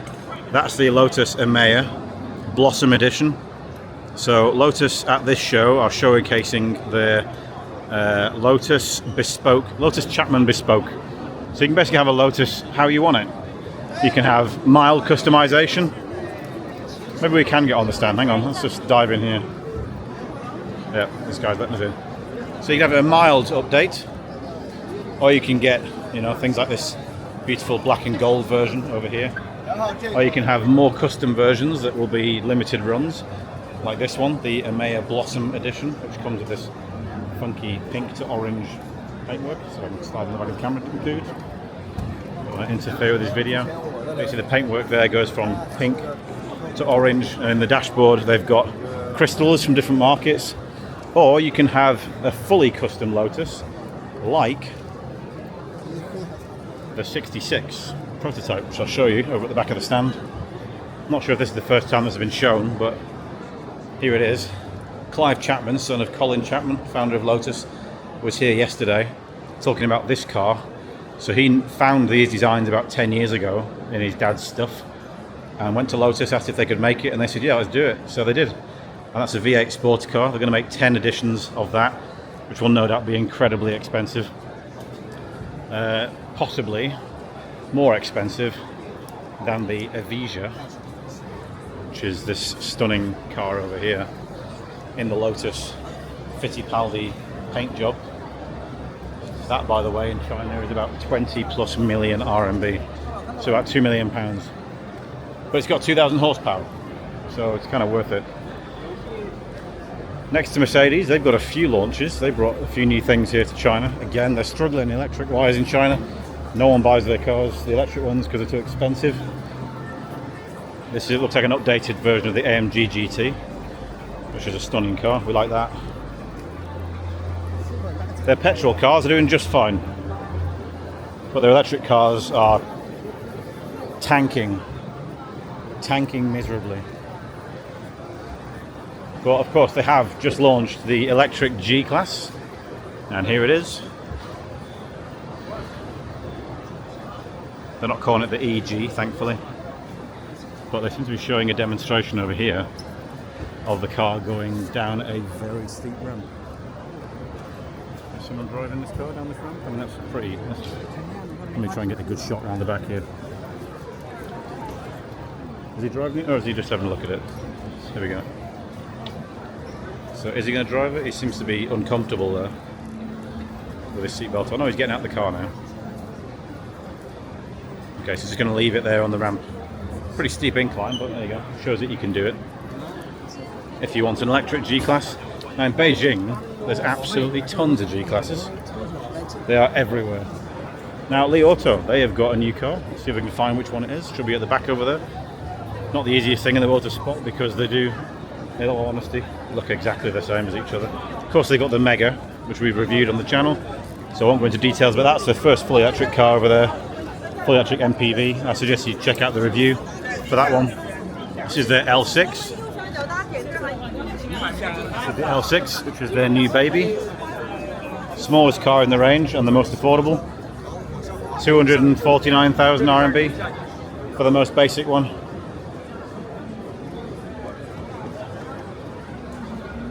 If you don't know who Li Auto are, I'll show you around the stand, but you'll see that their cars generally look exactly the same. They're a Beijing-based brand. So let me slide around there. This is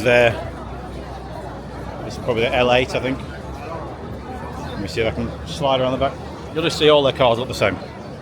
So there's that one, L6, that's L7, this one's L6, L9 and L8 all look the same as these ones. They all come with the same stuff, basically. I'll show you, there's a lot of live streaming going on the Li Auto stand. They're trying to sell L6s. But as you can see, as with all Li Autos, they come with the twin 15-inch screens up front, big panoramic roof, extended range electric vehicle drivetrain, and they're very popular.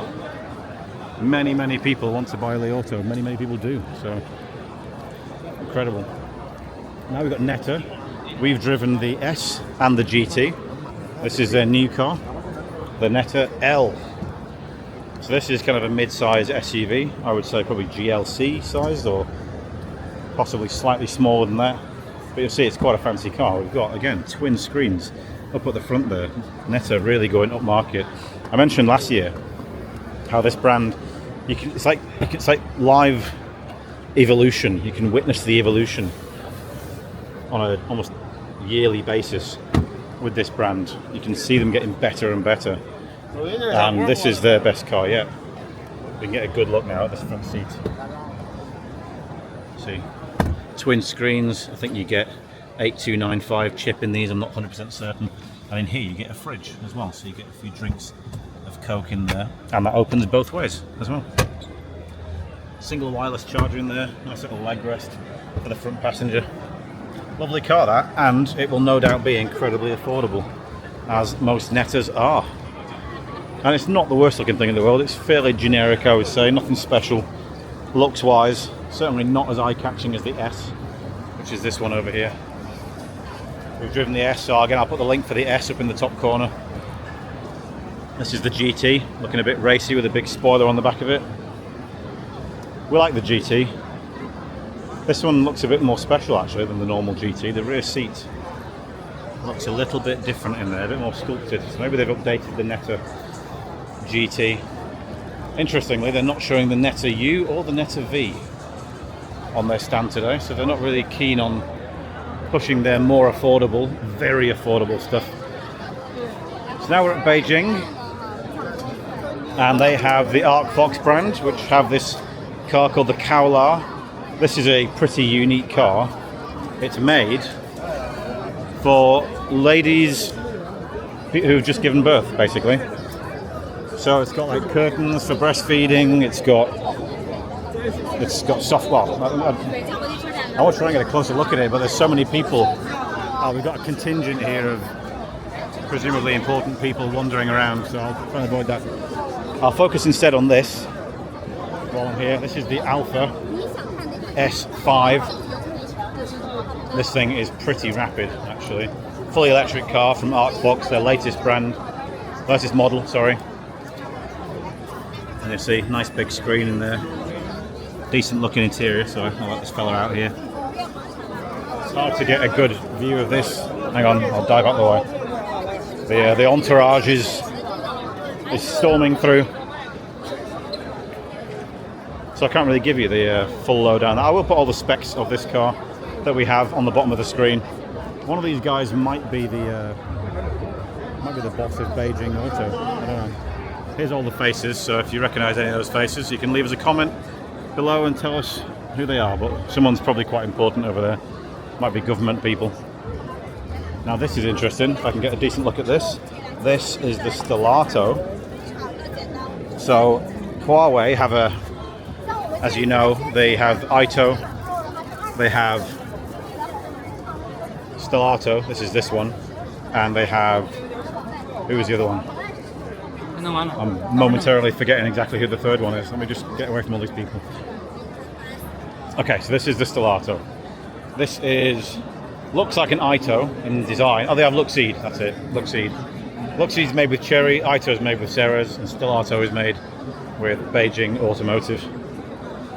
You can see this is a big car. It's quite a luxurious car, actually. They're aiming for Mercedes and Audi with this. We can't get inside to see what it looks like inside at the moment, but it will be fully electric.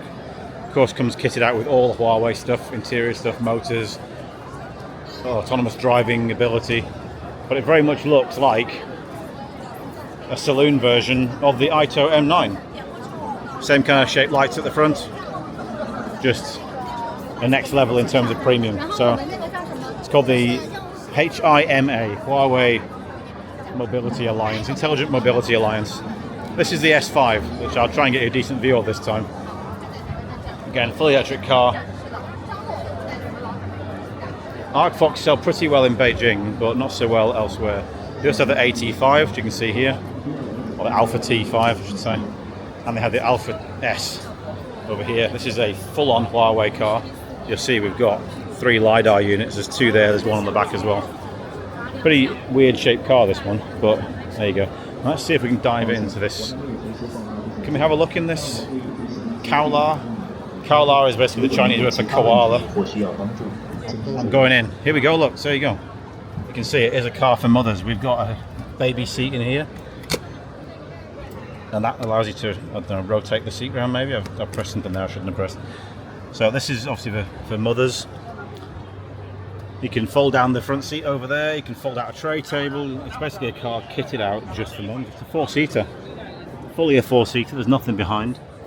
All kind of like soft materials and light colours and things, which obviously not ideal for mothers because then you get sick all over them and things like that. But you got white clean surfaces, for example, so that you can get rid of all that sick.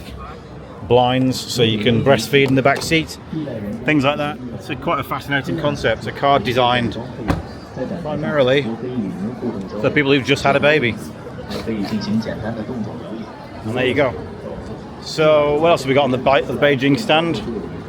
Other stuff's not that interesting, to be honest. The BJ30, these are such generic designs. They look a little bit like Jeeps. Those might have been ripped off of Jeeps. Just dive in there behind that lady. You know, they're nice enough. Soft materials in the interiors. This one looks a bit more like a Cherokee over here. The BJ60. This is their new EU5. This is a ride-hailing car, pretty much. Everybody who buys one of these is a ride-hailing person. This is Beijing Automotive, so another state-owned brand, but the Beijing version.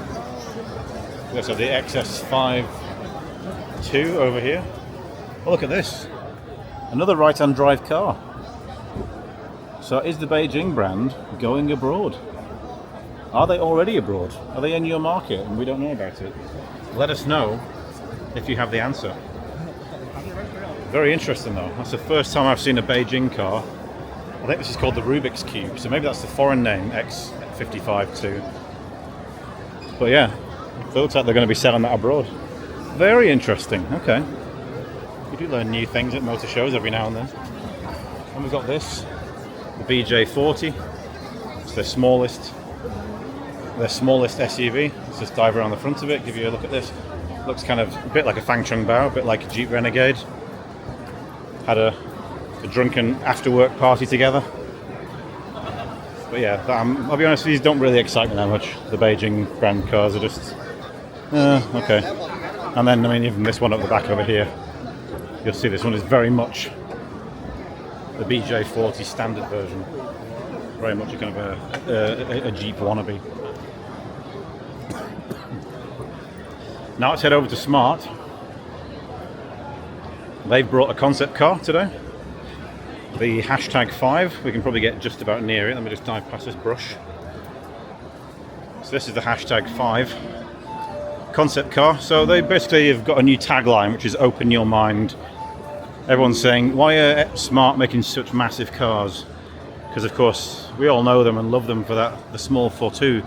This is a very big SUV. They are of course fully electric now with the hashtag 1 and the hashtag 3, which you can see over here. We've driven the 1, we'll try and drive the 3 at some point. This is a concept for now.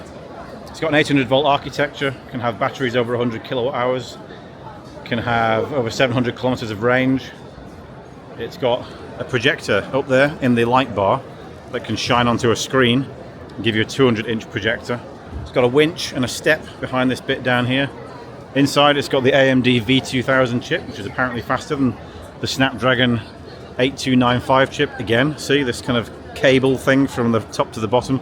I honestly don't know why they need that. What stability is that providing? I don't know. No doubt it'd be based on the SEA platform, like all Smarts are. This one's a 4-seater. Inside there's also a Bluetooth portable speaker inside that you can pull out. See if I can get you a wider angle of that interior. Over there, if you can see anything there. But interesting car. Is it a Smart? Well, that's a question you've got to ask yourself. Some people will say no. I would say probably also no. But then maybe I need to open my mind, which is what they've told us to do. Now we're going to head through to the East 3rd Hall.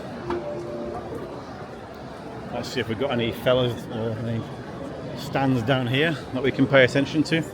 We've got Horizon Robotics. So they are doing, what are they doing here? A little demonstration. So all the tech companies are really getting involved now in cars. Horizon Robotics do chips. So they do chips for autonomous driving programs. Some cars are using the Horizon Robotics chip. I can't think of which ones off the top of my head. Some of them are. We'll head now down to this part. It's going to get exciting now. It's going to get exciting because this is a very interesting hall. I'm going to leave the best till last. You may already have guessed if you can see the logo ahead of me who that is. Now JAC, for our Australian viewers, you'll know who JAC are. This is their new Hunter. I think it's called the M9 EV or the J9 EV Hunter. So that's an electric pickup truck. I'll give you a closer look at that because you might be interested. That's what you're looking at, the interior of the Hunter. Quite rugged. Handles up here. Metallic kind of surfaces down there, a bit of a screen in the middle. Probably not going to be the best tech on that, in all honesty with you. But there's your space in the rear seats. And there's your bed, your flat bed. But we do have some other interesting cars at JAC. They've rekindled the Refine brand, which was their MPV brand. And this is the Refine 8. So it's got a pretty bold face on it. It's got two different faces. So one of them is probably going to be fully electric. One's probably going to be a hybrid. This one might be the hybrid because it looks like it's got more ventilation on it. Let's take a quick look inside this. So we've got quite a large screen in the middle there. And wireless charger. I mean, nothing too much to write home about. No rear screen, but you do get rear buttons up there. Fairly decent sized seats with armrests on both of them, and it's a 7-seater there at the back. So a no doubt very affordable MPV there from JAC. Got a few other cars like this one, the QX. Haven't seen this one before. Not a lot of interest here at this brand. Just dive in there, show you that interior. This guy's having a nice time. And then the E-Way 3, which I'm still trying to get hold of. I'd love to drive this because it's funky. It's like a kind of a more butch mini, slightly more butch mini. There you go, just looking there, he's talking to his phone, but get a big screen in there. But I showed you that in Shanghai, so I'm not going to go into much detail. I will show you the front of it. There it is. I like that. I think it looks cool. And they've actually brought this. This is not what they do as a brand. But this is called the Define, so they've got the Refine, which is the MPV, and the Define, which appears to be a concept car. Sorry if this lady will make some space. 4-seater luxury, no doubt electric coupe, what do you call it? Supercar? I don't know. JAC are of course the people who make Neos at the moment, but not forever, because Neo are going to start making their own cars soon. And they've got their license to make their own cars. But yeah. Now, surprisingly, very surprisingly, the Audi stand is cornered off here. Have they brought anything? I'm not aware of anything that they brought. I might just skip past them because not a lot exciting going on at Audi, to be honest with you. I promised you an exciting haul, and it will get exciting at the end. Weirdly, this end of the stand isn't cordoned off.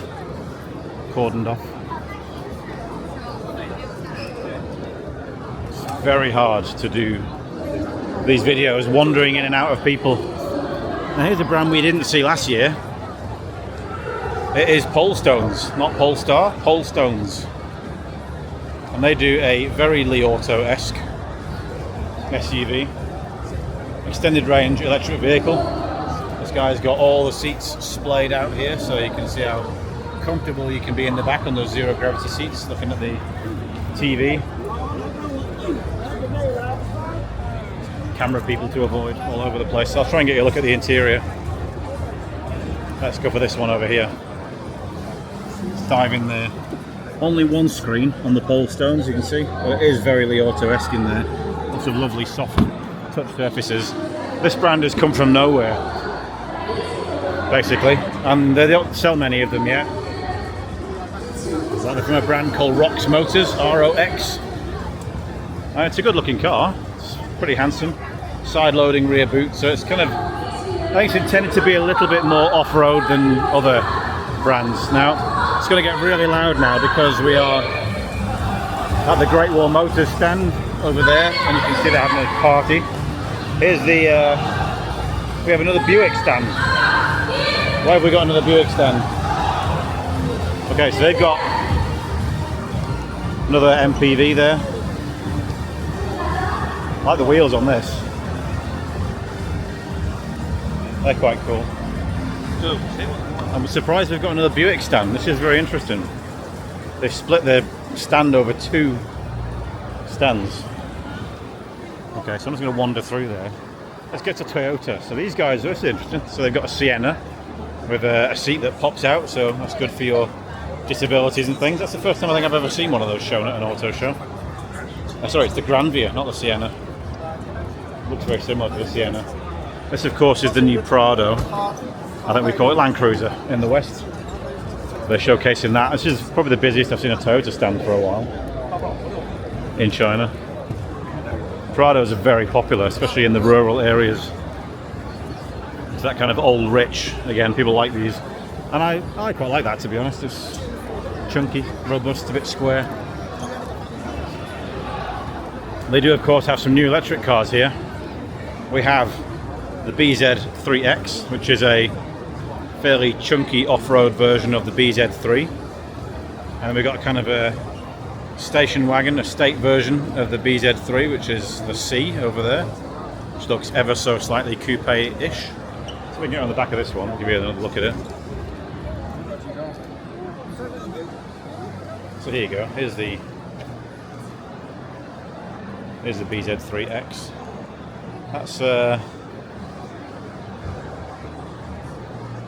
I mean, Toyota are not fully given up on electric cars yet. The BZ3 Standard and the BZ4 over there. Here's a BZ3 Standard, by the way. This comes with BYD Blade batteries. These will no doubt come with the same one, so it's almost a bit of a partnership with BYD, but only on the batteries. They remind me a lot, actually. This new look of the Japanese cars looks very similar to that of the Honda cars as well, the new Honda cars. And this is the Satisfied. This is great. Look at this. The Satisfied Space concept. Are you satisfied with your space? I mean, that's up there with Bongo Friendly, isn't it? For funny Japanese names.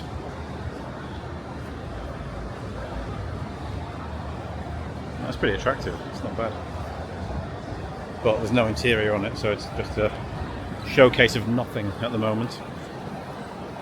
Let's get the space in the trunk of that. Right, are we going to brave the Great Wall stand? Let's brave it. People chanting, so there's some kind of performance on stage. It's going to get loud. I'll try and turn the volume down. I do apologise for that. Aura, of course. Very many markets now around the world. And literally, they've only brought that. The Aura. Formerly the Funky Cat. Here the... I forgot what they call it in China now. Good Cat. Good Cat in China, Funky Cat in Europe. Now it's just called the 03 GT. That's the only one they've brought that I can see, unless they've got any more over there. We've got an MPV here, which is the Wei Gaoshan. Wei is another one of the Great Wall brands. There we go, with an enormous grille. This reminds me a lot of the Hongqi MPV in style. If I can whip around here, show you the interior through there. Just past that guy's head.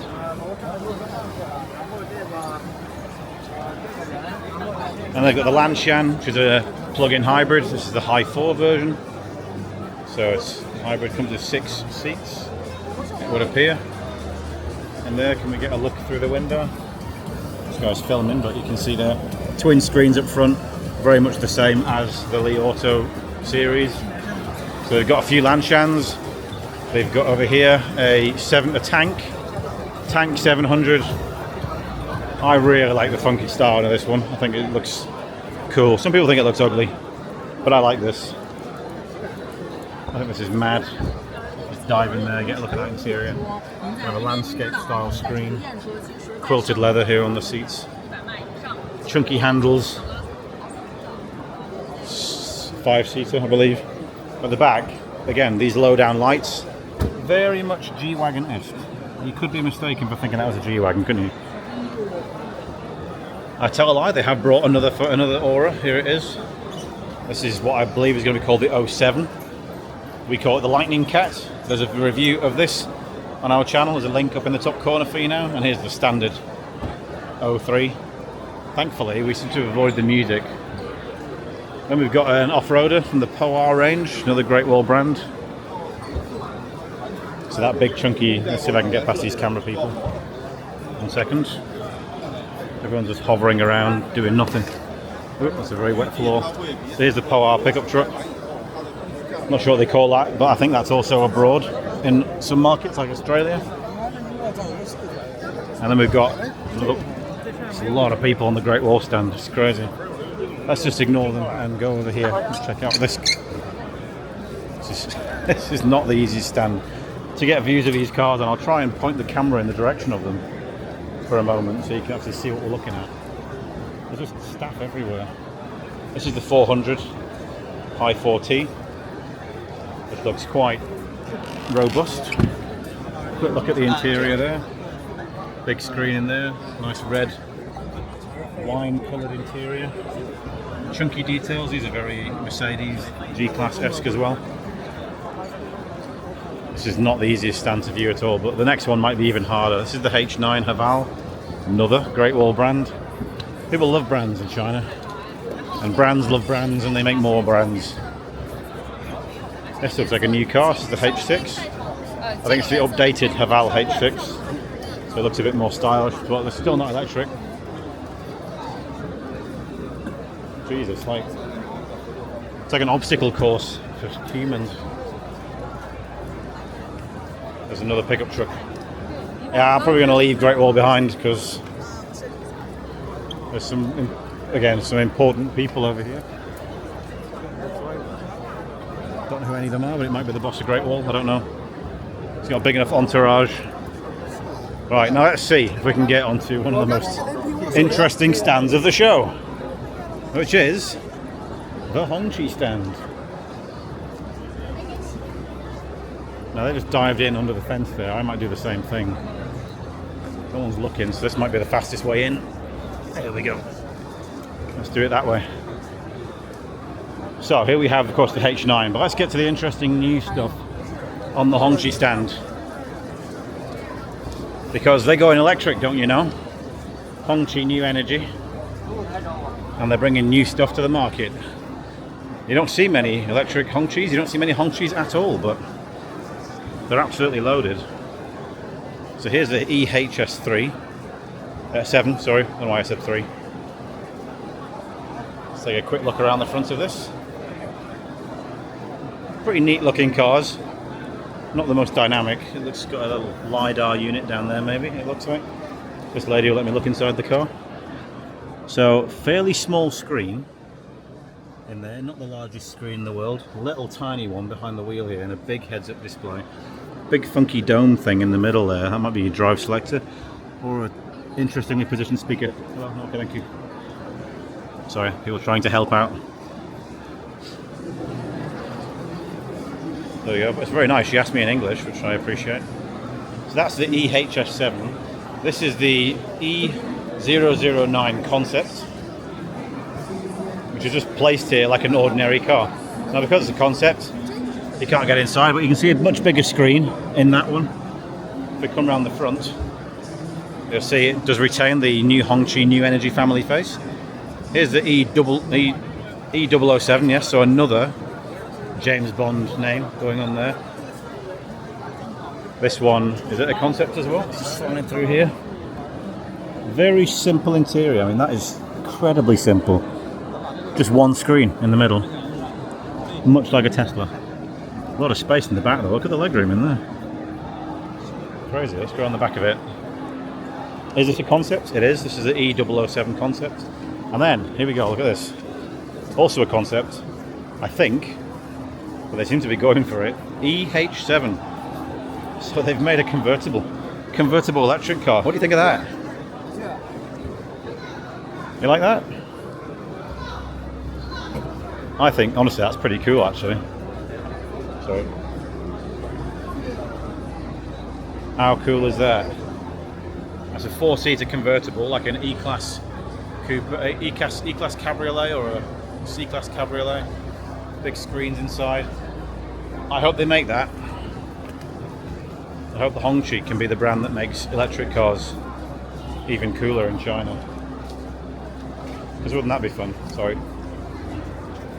EH7, this is the saloon version of their new electric car.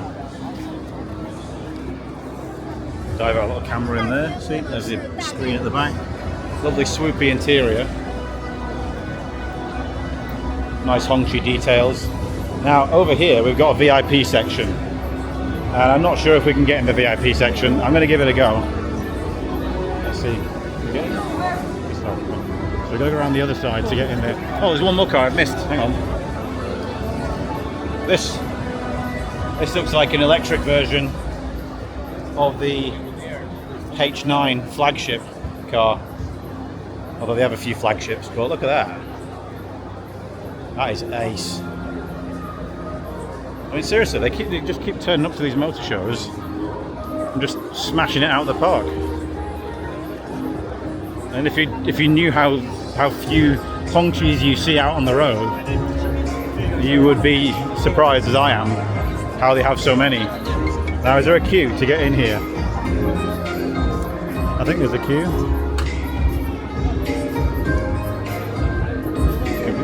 Hello, can we get in? No. No? Okay, so they're not letting us onto the Hongqi stand. So what I'm going to do is show you the concept car over here. I'm not a VIP apparently. But this is cool, look at this. Beautiful. Beautiful, I should say. 4-seater. Concept car, look at those headlamps. Hey, ace. I mean, that is such a big face, look at that. Now, bear in mind, last time they launched the L5, which is one of those cars over there in the background, it was a V8 petrol car. So, look at the wheels. They are stunning. If the president of China turns up in one of those and gets out, that'll be absolutely amazing. I mean, what a statement that would be. Go on, Xi, you've got to do it. You've got to do it. Let me see if I can have a quick look up here. Some more music behind us. It's going to be a bit loud. I'll try and cover the microphone slightly.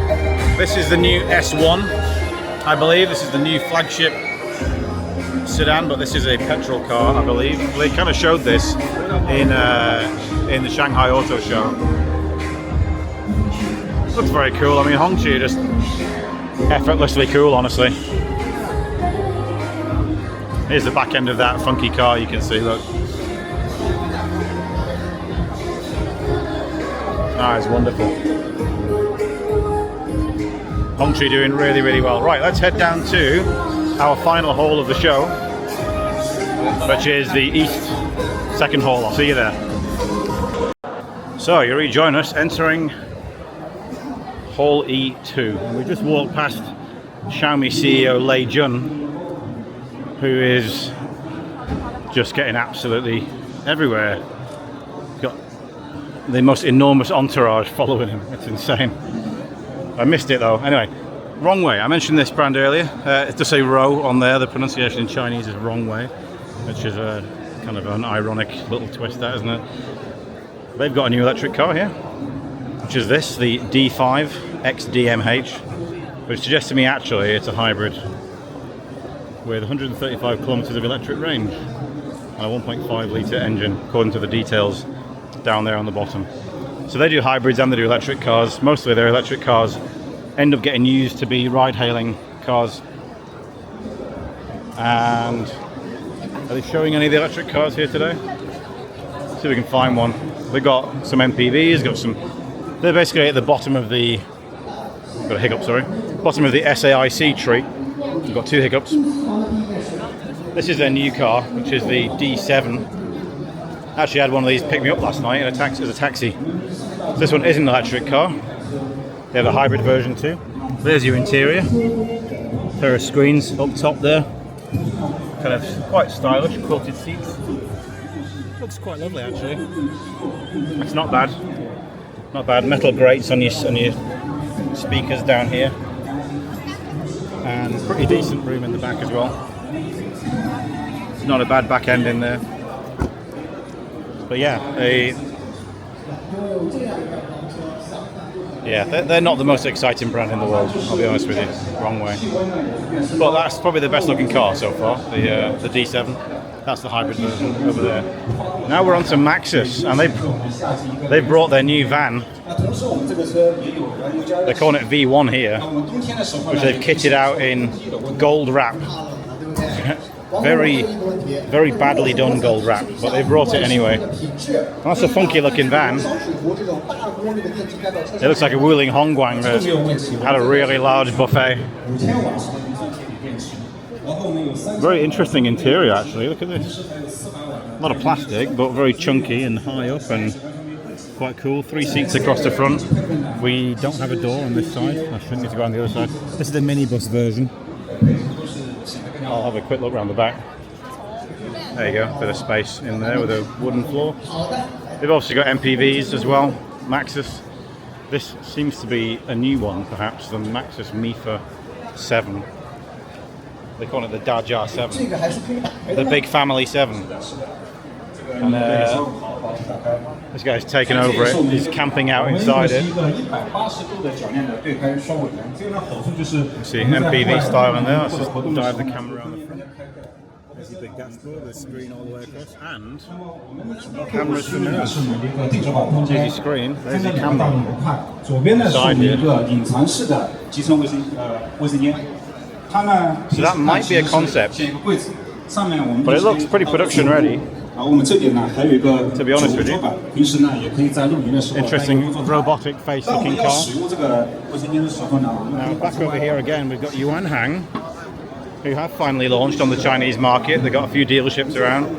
They've got the production versions of their Y6, Y7 and H8 and H9, I believe, sorry.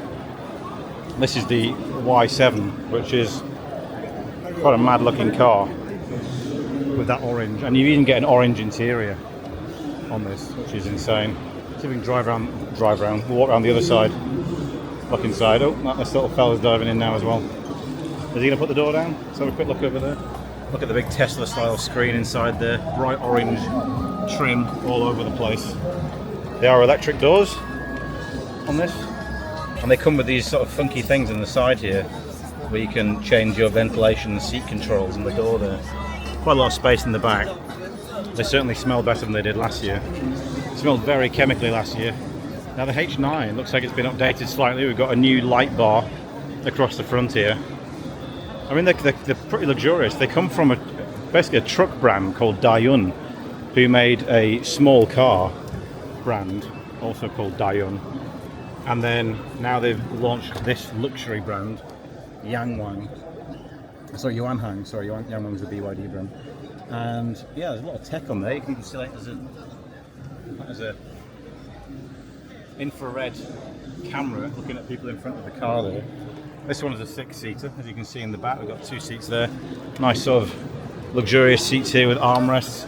I'll be honest with you, they do feel. Yeah. Thank you. To be honest with you, they do kind of look and feel a bit cheap for luxury cars. That's their standard car over there. That's the normal Dayun, little affordable car. This is their electric platform, supposedly. I mean, I would like to drive one. I would. I mean, it's not a bad-looking car, that Y7. It's pretty generic. I'm sure I could have some fun with panel gaps on these things. I mean, the door looks, look at the panel gap there, pretty huge panel gap. Everyone's taking pictures of the rather attractive models in front of these cars. I'm going to try and focus on the cars. Probably get more views with the women, to be honest. But there you go. So these are the standard Dayun cars. This is an electric MPV called the M1. But I showed you that in Shanghai, so again, I won't get too much into detail with that. Now, this is a sign of the times. CATL, battery manufacturer, have even got their own stand here. They're talking all about their batteries, like the Qilin battery, which you can get in the Zeekr 001. And they've now also launched, at this show, I believe, the Shenxing 2.0, which is this one over here, which does 4C charging and can charge something like 600 kilometers in about 11 minutes, something like that. So these guys, the world's biggest battery manufacturer in the world, continue to push the boundaries of battery technology quite impressively. Now we do have over here Polestar, and I actually think this is just a stand brought by Polestar Beijing in particular, because Polestar actually didn't turn up to the event. So they brought, the sales company brought this, and if you look at the side profile there, if you've seen a Zeekr 001, you may well think there are some similarities in the hard points, and that's because they are. 400 kilowatts, 200 on the front, 200 on the back. It's based on the SEA1 platform, same as the Zeekr 001. Only difference is you don't get a rear window on this one. A cleaner guy moved out of the way very nicely there, thank you very much. I mean, this car is basically made for China because Chinese people want more space in the back. As you can see, you do get more space in the back of a Polestar 4. They've got more screens up front, the bigger screen. It's just, I mean, we have to be honest here, this is pretty much a Zeekr 001, but made to look like a Polestar. Which, to be fair, is not a bad thing, because Polestars are beautiful cars, as is this concept car here, Polestar Synergy. It's wonderful, love that. And they have brought the Polestar 3, which is not available yet in China. I'm not sure they're shipping anywhere yet in the world, but once they've got their software issues sorted out, this should be one of the better looking SUVs out on the road, with the active aero there at the front underneath this panel. I mean, they are one of the most attractive brands. Sadly, they haven't brought a Polestar 2. Now, earlier I mentioned HIMA, Huawei Intelligent Mobility Alliance. This is the M5 from AITO with the LiDAR. That's the electric version of the M5, as is this one. Over here we've got the M7, 6-seater MPV, SUV, sorry. And here we've got the Luxeed. So these two are made by Ceres. This one's made by Chery. Luxeed S7. This is a beautiful car, especially in the kind of the Magno silver color that they have. Let's see if I can dive around the back here, get a little looky look. Love the little kind of little egg-coloured steering wheel. I'm not going to. Little egg-coloured steering wheel. You can see the Harmony OS inside there. Screen behind here. Quite a lot of space in the back as well. And it's a good-looking car around the back. If I can shoot you a good little angle there. It's a really nice car and starts from a very affordable 200,000 RMB. Now this is the M7 as well. This is the new Stellato S9, as I showed you earlier on the Beijing stand, and this is the M9 SUV, which is the large one with the projector screen. I'm trying to see if anyone's brought the projector screen down yet. Here you go. Here's the Luxeed S7 in the stunning colour. Looks really good in this format. Sorry, there's a fellow trying to get around here.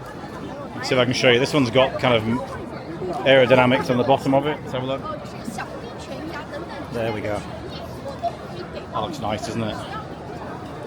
It's a really good looking car. We're going to try and get hold of that one ASAP. Now NIO, this is going to be a very quick trip to NIO today because they've not brought anything. They've not brought anything except for a slightly updated version of the ET7, which now comes with the 150 kilowatt hour battery.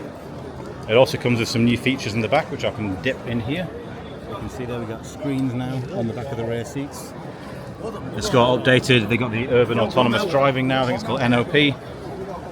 So they got a few things, and it's still really busy, despite the fact that they didn't bring anything new other than the ET7. They didn't even bring us the ET9, which they showed us at NIO Day in December. But that's pretty much all I can show you for NIO. There's nothing new going on there. Now Chevrolet, another American brand, not the most busiest brand in the world. As you can see, they've got this. I don't even know what the English name is for that. They're doing more live streaming on here with their own staff than anybody else is doing. Chevrolet Equinox is the English name. And they've got this one, which is also an Equinox. This is all-wheel drive. And that one's an EV. So that's nice. But I don't think they're selling many of them, in all honesty with you. So we'll skip past these fellas. We'll head over to JiYue, another Chery brand. These guys have got a few new hybrids. I think they're hybrids. This is the L7. I think there's a new, because I haven't seen any of them on the road. This is the L9. And over here we have the L6. This one is also a CDM. CDM is their kind of new hybrid technology. You can see it all going on over here on this demonstration model. This is the L6, so you can see you can plug it in, fast charge it, but it's going to be a battery plus other stuff. I'll just dive in this, show you the interior of the L6 there, nice big screen. Quite cool chunky bolsters on those seats. It's not bad, but we've got some cooler stuff going on at JiYue, which is the Shanghai models. They're kind of more robust. I'll show you this one over here. That's the T2. See that? That looks really quite nice there. Slide around the back of this car. It's got that kind of Defender-esque sharp cut on the back. The stand is like greased or something. It's super slippery. But I quite like this. This is a robust looking car. For some reason they're advertising a cat on the stand. That's the first time I've seen a cat at a motor show. Not entirely sure why. Here's a T1. This is I think it's a smaller than the T2. This one looks a bit more rounded. I can't really get far back enough to show you a full angle of that. This is also a hybrid, not a full electric car. Let's try and get you a good look at the front. It's such a slippery stand. I don't know what they're putting on the floor here, but it looks a bit more robust at the front. Again, it's fairly generic, but it's quite nice. Quite nice. It's basically called Mountain Sea. They have a phrase in China, which is basically mountain people, mountain sea. People mountain, people sea. Which is when you go somewhere and it's absolutely rammed full of people. A bit like some of the stands at this motor show. And then finally we've got the X70 Plus over here, which is just a standard petrol engine car, I believe. And then we've got Leapmotor, Hangzhou's second finest car brand, after Geely, I suppose. That's probably a bit unfair. No, I mean Geely are definitely far more professional. But Leapmotor are doing pretty well. They're coming to Europe as well. This is the C10, by the way, here, which they are launching in Europe. They're now in a collaboration with Stellantis. So Stellantis are going to be buying platforms, electric platforms from these fellas. These guys do extended range electric and also full electric. So that's a C10. It's already been shown at the European Motor Show last year. I think it was Paris or Geneva. And this is the 16, which is basically a bigger version of that. Now, surprisingly, not that much interest at Leapmotor today. You can see it's a bigger car. It's got a much bigger bum on it than the C10, which is a lot shorter. But lovely colour, nonetheless. Yeah, so new partners with Stellantis. They've also got, of course, a smaller car, the T03, as well as the C01 Fastback over here, which I quite like. They do this one in extended range electric vehicle version as well as electric. And they've got the C11, which is a smaller baby car, I say. Another brand a bit like Netto, they're kind of somewhere in the middle. Some cities they do really well, other cities not as well. They're not kind of, they're nice inside but not super premium. But they're good. They're good cars. As of yet, we haven't reviewed one though, so we need to address that. Now, let's head over to MG over here, celebrating 100 years. Pretty sure they celebrated that last year, but I'm not sure. And of course, we've got here the MG7. Now, I've shown you this a few times at motor shows. It wasn't relevant to you then, but it is now because this car will be coming to Europe. This one's currently just a petrol engine car, but it's a very good looking one with a rear wing that pops out and spreads like on a Porsche. Very nice. This is their new concept car, which it looks like something out of Gran Turismo. Let's try and get that in the middle of the shot. EXE181, I think they're calling it. It's very sleek. It's incredibly low. I'm assuming the batteries are all behind the driver on this. And that seems like something just really to show off, unless they're really going to make something that incredible, which I kind of hope that they do, to be honest. A world where these cars exist is a good one. Of course, the MG Cyberster, which we reviewed last year, you can see that on our channel. Brilliant electric car. Really, really like that one. And of course the MG4, but you all know about that one. Now let's head down to the final main hall of the event. I do have one final hall outside that I want to dip into, where you've got brands like Ital Design, things like that. So I want to show you some interesting technology. And I could go into more depth about technology here, because right now we've got Bosch, and they're obviously massive on things like electric motors. You can see all that going on here. Components all over the cars. They're always at these motor shows and they show stuff off. But I don't really look at them enough. I don't really look at their details. Then we've got Black Sesame Technologies. Never heard of them before. They seem to be doing autonomous driving tech. You've got these fellas who do these kitted out V-classes, Mansory. But I'm not going to focus on those. And then you've got Bentley. Bentley haven't brought anything new to the show, but it's never a bad thing to slide past the Bentley stand and take a look at what they've got, because they are absolutely wonderful cars. And there's a lot of people again. The attention here is going to be insane, because we've got ahead of us the Zeekr, and I'm looking forward to showing you Zeekr because it's my personal star of the show. There's a good looking car. Sorry for that. So now we're going to go past who are we here? Lorenza. Again, I'm not bothered going into details with Lorenza, but they have actually done up a Mungsha there, which is quite funny. And we've got Lamborghini, who also haven't brought anything particularly special to the show.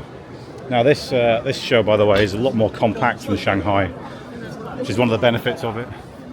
Try and give you a decent view of those Lamborghinis while I'm trying to get past security people who seem oblivious to the world around them. Now here we've got interesting collaboration. So Changan in China, we mentioned Changan earlier. This guy waving on the video.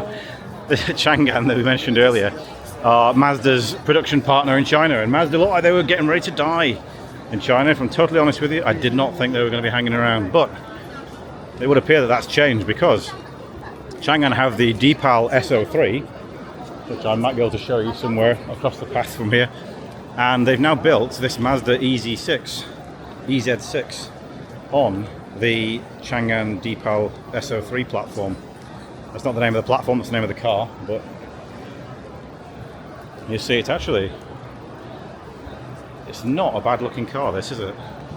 It's not as swoopy as most Mazdas, and to be honest, the swoopiness is what makes them really attractive. What you can see here, this sort of hard notchback, I'll show you that again on the Deepal, so you can see where the hard points are similar on these two cars. But if you look at the back there, it's kind of got the Mazda shaped lights, but it feels like they've been squeezed into a Changan shaped hole. I don't know if we can get a look at the interior. If I can zoom in here. The interior is quite similar, so you've got a big screen there that will probably tilt left and right, your Mazda steering wheel, and decent amount of space in the back as well. I mean, it's nice, and if it saves Mazda, if it means that they continue in China, that's good for me. I like Mazda. Good brand. Anyway, next up we're on to Chery. These guys have got a whole lot of stuff going on. I already mentioned a bunch of Chery brands. They have about 10 brands in China. They've now got a new brand called Fullwin, which is not a new brand as such, it's kind of a returning brand. This is a fully electric SUV for the Fullwin brand. I believe this is a concept, that's why you can't get too close, but you can see the interior on there. It's not too far away from being a production reality, this. Kind of gentle, soft lines. So the Fullwin name along the back there. This one should do quite well. They have got a production Fullwin. I think it's over here. That's a Tiggo 8. Is that a Tiggo 8? It is. This is the Tiggo 8. Got some very attractive ancient style outfits on display here. Let's have a get around the front. A lot of Chery people doing live streaming. So that's the new Tiggo 8. That's quite attractive. That's good looking. What have we got over here? This is another concept of it. This is the A9, so another Fullwin. I'll try and dive over this sign here. I don't know why they've got so many people just stood next to the cars. They just always block the view. How are you supposed to get a good photograph? This one is again a hybrid actually. So CDM. So it's going to have some form of electric drive combined with a petrol engine. And that's a good looking car. That's nice. What have we got here? This will basically be the JiYue. It's coming to Australia at some point. A lot of people interested in this car, which is the Fullwin T9. That one is fully electric, I believe. So it's kind of a new fully electric Chery SUV. Really busy here. This is it's a Changan. It's called a Traveller 06. Sorry, Chery. It's a Chery Traveller 06, but it will be a JiYue that will also go to Australia, be rebadged as a JiYue for there. Not entirely sure what they're showing this for. Enormous plane wings and propellers for a tiny little body. Not sure what the point is of that. Anyway, let's cruise over to the back here. A lot of things blocked off and a lot of things open up. So this is the T9 again. I'll try and give you a better view of this. Seems to be less people around this one. I believe this one is fully electric. I could be wrong. It might also be a CDM. Yes, sorry, it is CDM, so it's not fully electric. It's combined with a petrol engine. There's the back of the car. I'll get you some more information actually, because we are heading to Chery. So we're going to do a video about what they're doing. So we'll make a video about that and tell you more about their CDM technology when we get there. As you can see, like Dongfeng, they're also producing a driverless pod. This looks like a concept at the moment. All kind of quite similar. Tall, and spacious and autonomous and things like that. So they'll probably be in reality at some point in cities across China. Chery concept here. It's called the Chery Aero. So I can get around the front of it, get you a better view of this. This looks like it's just a demonstration of aerodynamic technology. It's probably got a drag coefficient of 0.15 or something like that. Then we've got Exceed, also a Chery brand. This is their kind of upmarket brand. They've got some funky stuff here. This is a concept car, I believe. And it's got, as you can see, autonomous technology on it. So here, on the bonnet, these little things pop up and they're actually cameras inside here. You see they've got a fairly production-ready interior going on, but we can't see inside. And it seems to have surfboard, snowboards even on the roof. So this is a Stera ET, but it looks to be a concept-y version of the Stera ET because the Stera is actually over there. I'll show you. This though is ace. I love this. This is the Exceed MPV concept. And look at that. That has got so much presence. Wait till you see the front of this thing. This is mad. It looks like it's been chiseled. E08 MPV concept. It looks like it's been chiseled from granite. One massive block of granite. But look at this on the side though. Right, these cars often have 3 rows and it's very hard to get into the 3rd row. They've used what they're calling black technology. I think we're calling that sliding doors. To open up the entire side of the car. Like that. It's a concept car, so you've got 4 casual seats in there, including one lying down. And if I can slide around the back, over here, sorry. Slide around the back over here, you'll see that we have... Oh, they've got the door closed. So there's actually in the back of this a sofa that faces backwards, but because the trunk is closed at the minute, the boot, we can't really see that. This is the actual Stera ET, by the way, the normal production version. This is a new car for this show. Okay. So I've looked through the window, there's a guy filming here, but you can see we've got a big screen in there. Little egg-shaped steering wheel. This seems to be a new Chery thing, having these little egg-shaped steering wheels. And a guy from Exceed is showing people around the car. Sorry, I'll tell you what. I'll go over to this one. This looks to be a bit more available for viewing from the front. So this is the Xlantics. It's going to be called abroad. This is the ET. It's the SUV version. That's a decent-looking car, but this is the one that you really want, which is the stunning ES Saloon. Again, we're going to do some more videos at Chery and all their brands later this week, so stay tuned for those. Now let's head to GAC. So Guangxi Automotive, Guangzhou Automotive. They basically are from Guangzhou. So this is kind of a very fancy looking version of the E9 plug-in hybrid MPV. They're currently showing some important people around inside this car who may or may not get transported around in this luxury car in future. What else have they got? They've got a few MPVs. This one's getting brought into the car. She's got a special little remote control there for that. Again, that might be for disabled people, I'm not sure. So there's the E9 plug-in hybrid. Here's the MQ. No, it's not. This is the GS4. It looks quite similar to the MQ actually. It's very similar to the MQ. So the GS4. This is the updated ES9, by the way. That's also a plug-in hybrid. Very cool grille on this. I like that. Yeah, so they've got that's the GS4. The MQ is very similar, so if I can find that for you. This is a mad concept over here. Check this out. The Era concept. Now, we have an interview on our channel with the designer, the chief designer for GAC, where he talks about why they do concepts and the value to the brand and the value to the team. It's worth checking out if you're interested in finding that stuff out. It's interesting, you've got a car here with like aerodynamics kind of down the bottom of the doors there. They're really probably not necessary, but it's kind of an interesting lifestyle concept car, this, because you've got this tent in the back here that doubles up as a projector. Oh, it's not even a tent, is it? It's a projector. So you can sit on these chairs here and watch movies up there on the back. And if you look at the interior, it's an exploration of space. It's a really enormous luxurious four-seater car there with rotating seats and big screens and fancy stuff like that.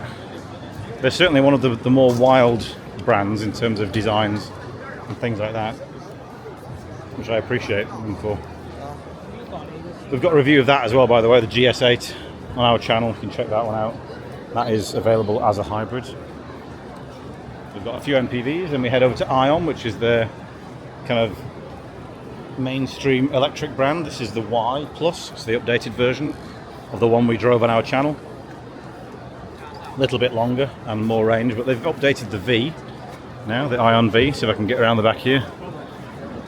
Looks a bit more chunky now, a bit more robust, a bit more... If we can get up on the stage here. I'm trying not to look at this. They're all pictures of the lady. So if I can get around the back. Show you the car. Sorry, love. There's the back of the ION V. I'm going to ruin all their photographs now. So it's got a new style to it, a new look, it's more chunky than it was before. And that's also cool. This is the S Plus, which is the sedan. We've also got the ION V Plus over here, and the ION LX, which is over there. So the new one is the updated Y, basically. And then we've got a funky version over here, the ION Y Plus, with these awesome square wheels. Nice. So here's a better view of the ION V, the new one. We can't get inside though yet. Looks like they're not showing us the interior of the ION V. They're all taking a picture of this cyborg lady stood around the front of the car there. So now we head over to Deepal. I said I would come back to you to show you the Deepal SO3. This is the S7, by the way, which is their sort of SUV. And what you'll see here in the sun visor is a little screen there. Now, do they have an SO3? They do. As I said, we showed you this one earlier on the Changan stand.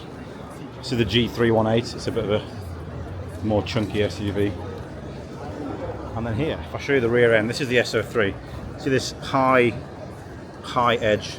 That's what you'll recognize in the back of the EZ6 Mazda. So this is basically the original version of this car, and the Mazda EZ6 is the Mazda version of the same car. It's always good to make a platform more profitable if you sell it to another brand. There's a lot of companies here doing exactly that with a lot of cars. Right, let's head down to the final stand of the show, and you're going to like this one. I like this one a lot. Not the Rolls Royce stand, where we've got the Spectre, the Ghost, and the Phantom. I wonder what the next car is going to be called. The Apparition, maybe?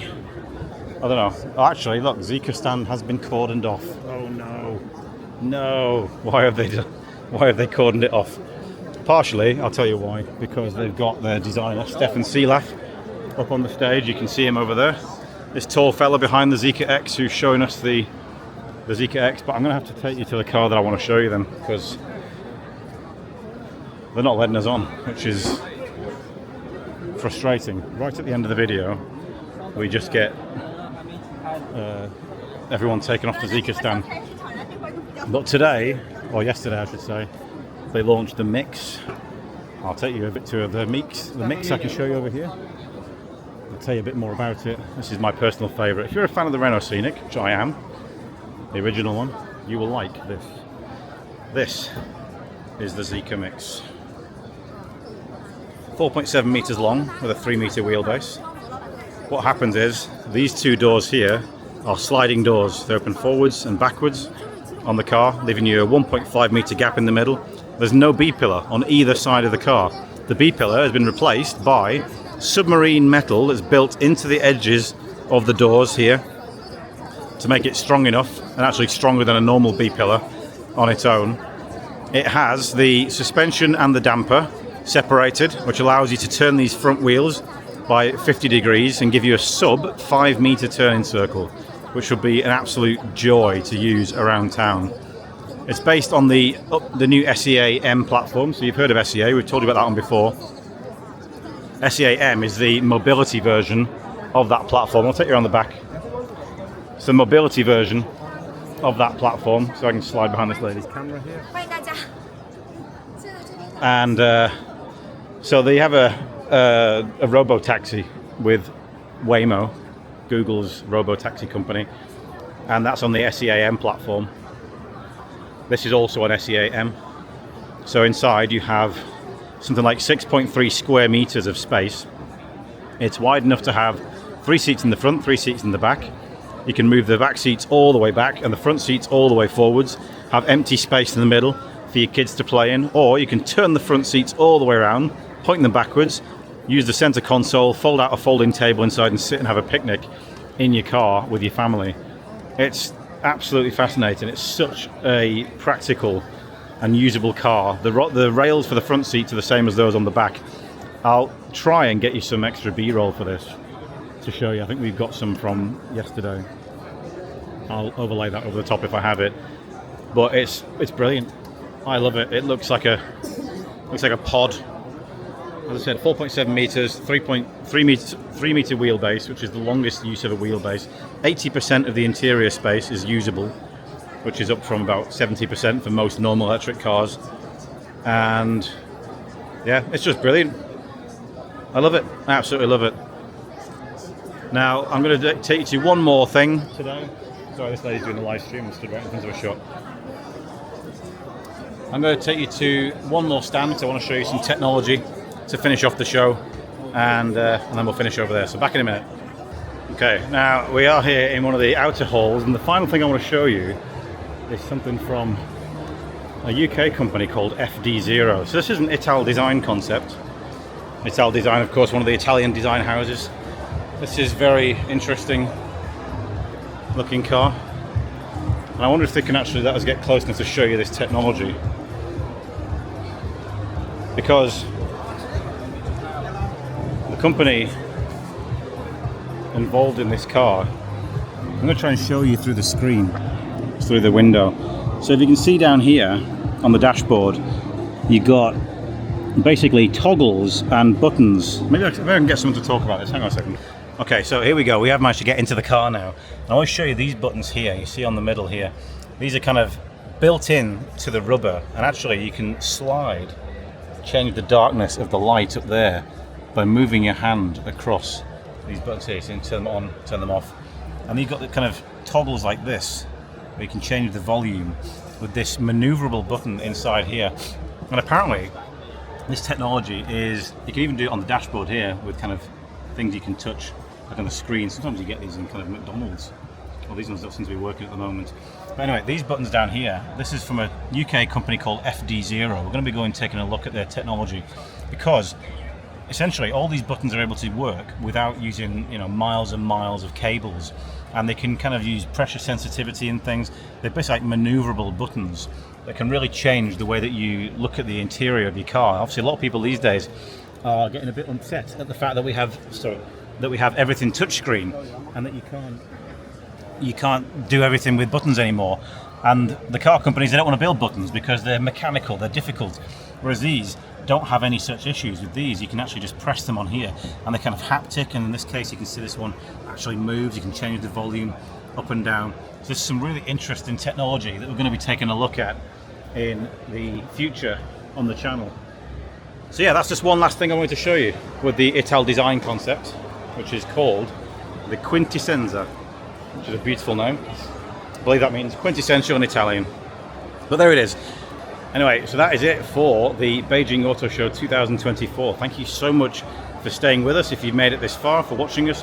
Thank you for subscribing if you do. Thank you for any likes and thumbs up and things and comments, because it's great to get all that kind of engagement on the channel. It's been a pretty good motor show, to be honest. A lot of interesting stuff coming out. This car industry just continues to advance at a ridiculous rate of knots. And yeah, it's been a long journey, but thank you for joining us, and we'll see you in future videos. If you have any requests or things that you want to see, cars you want to have a look at, things that you've seen over there in the show that excite you, then let us know, and we will try and get in touch with those people and drive those cars. Well, thank you for watching. We'll catch you next time. Bye-bye.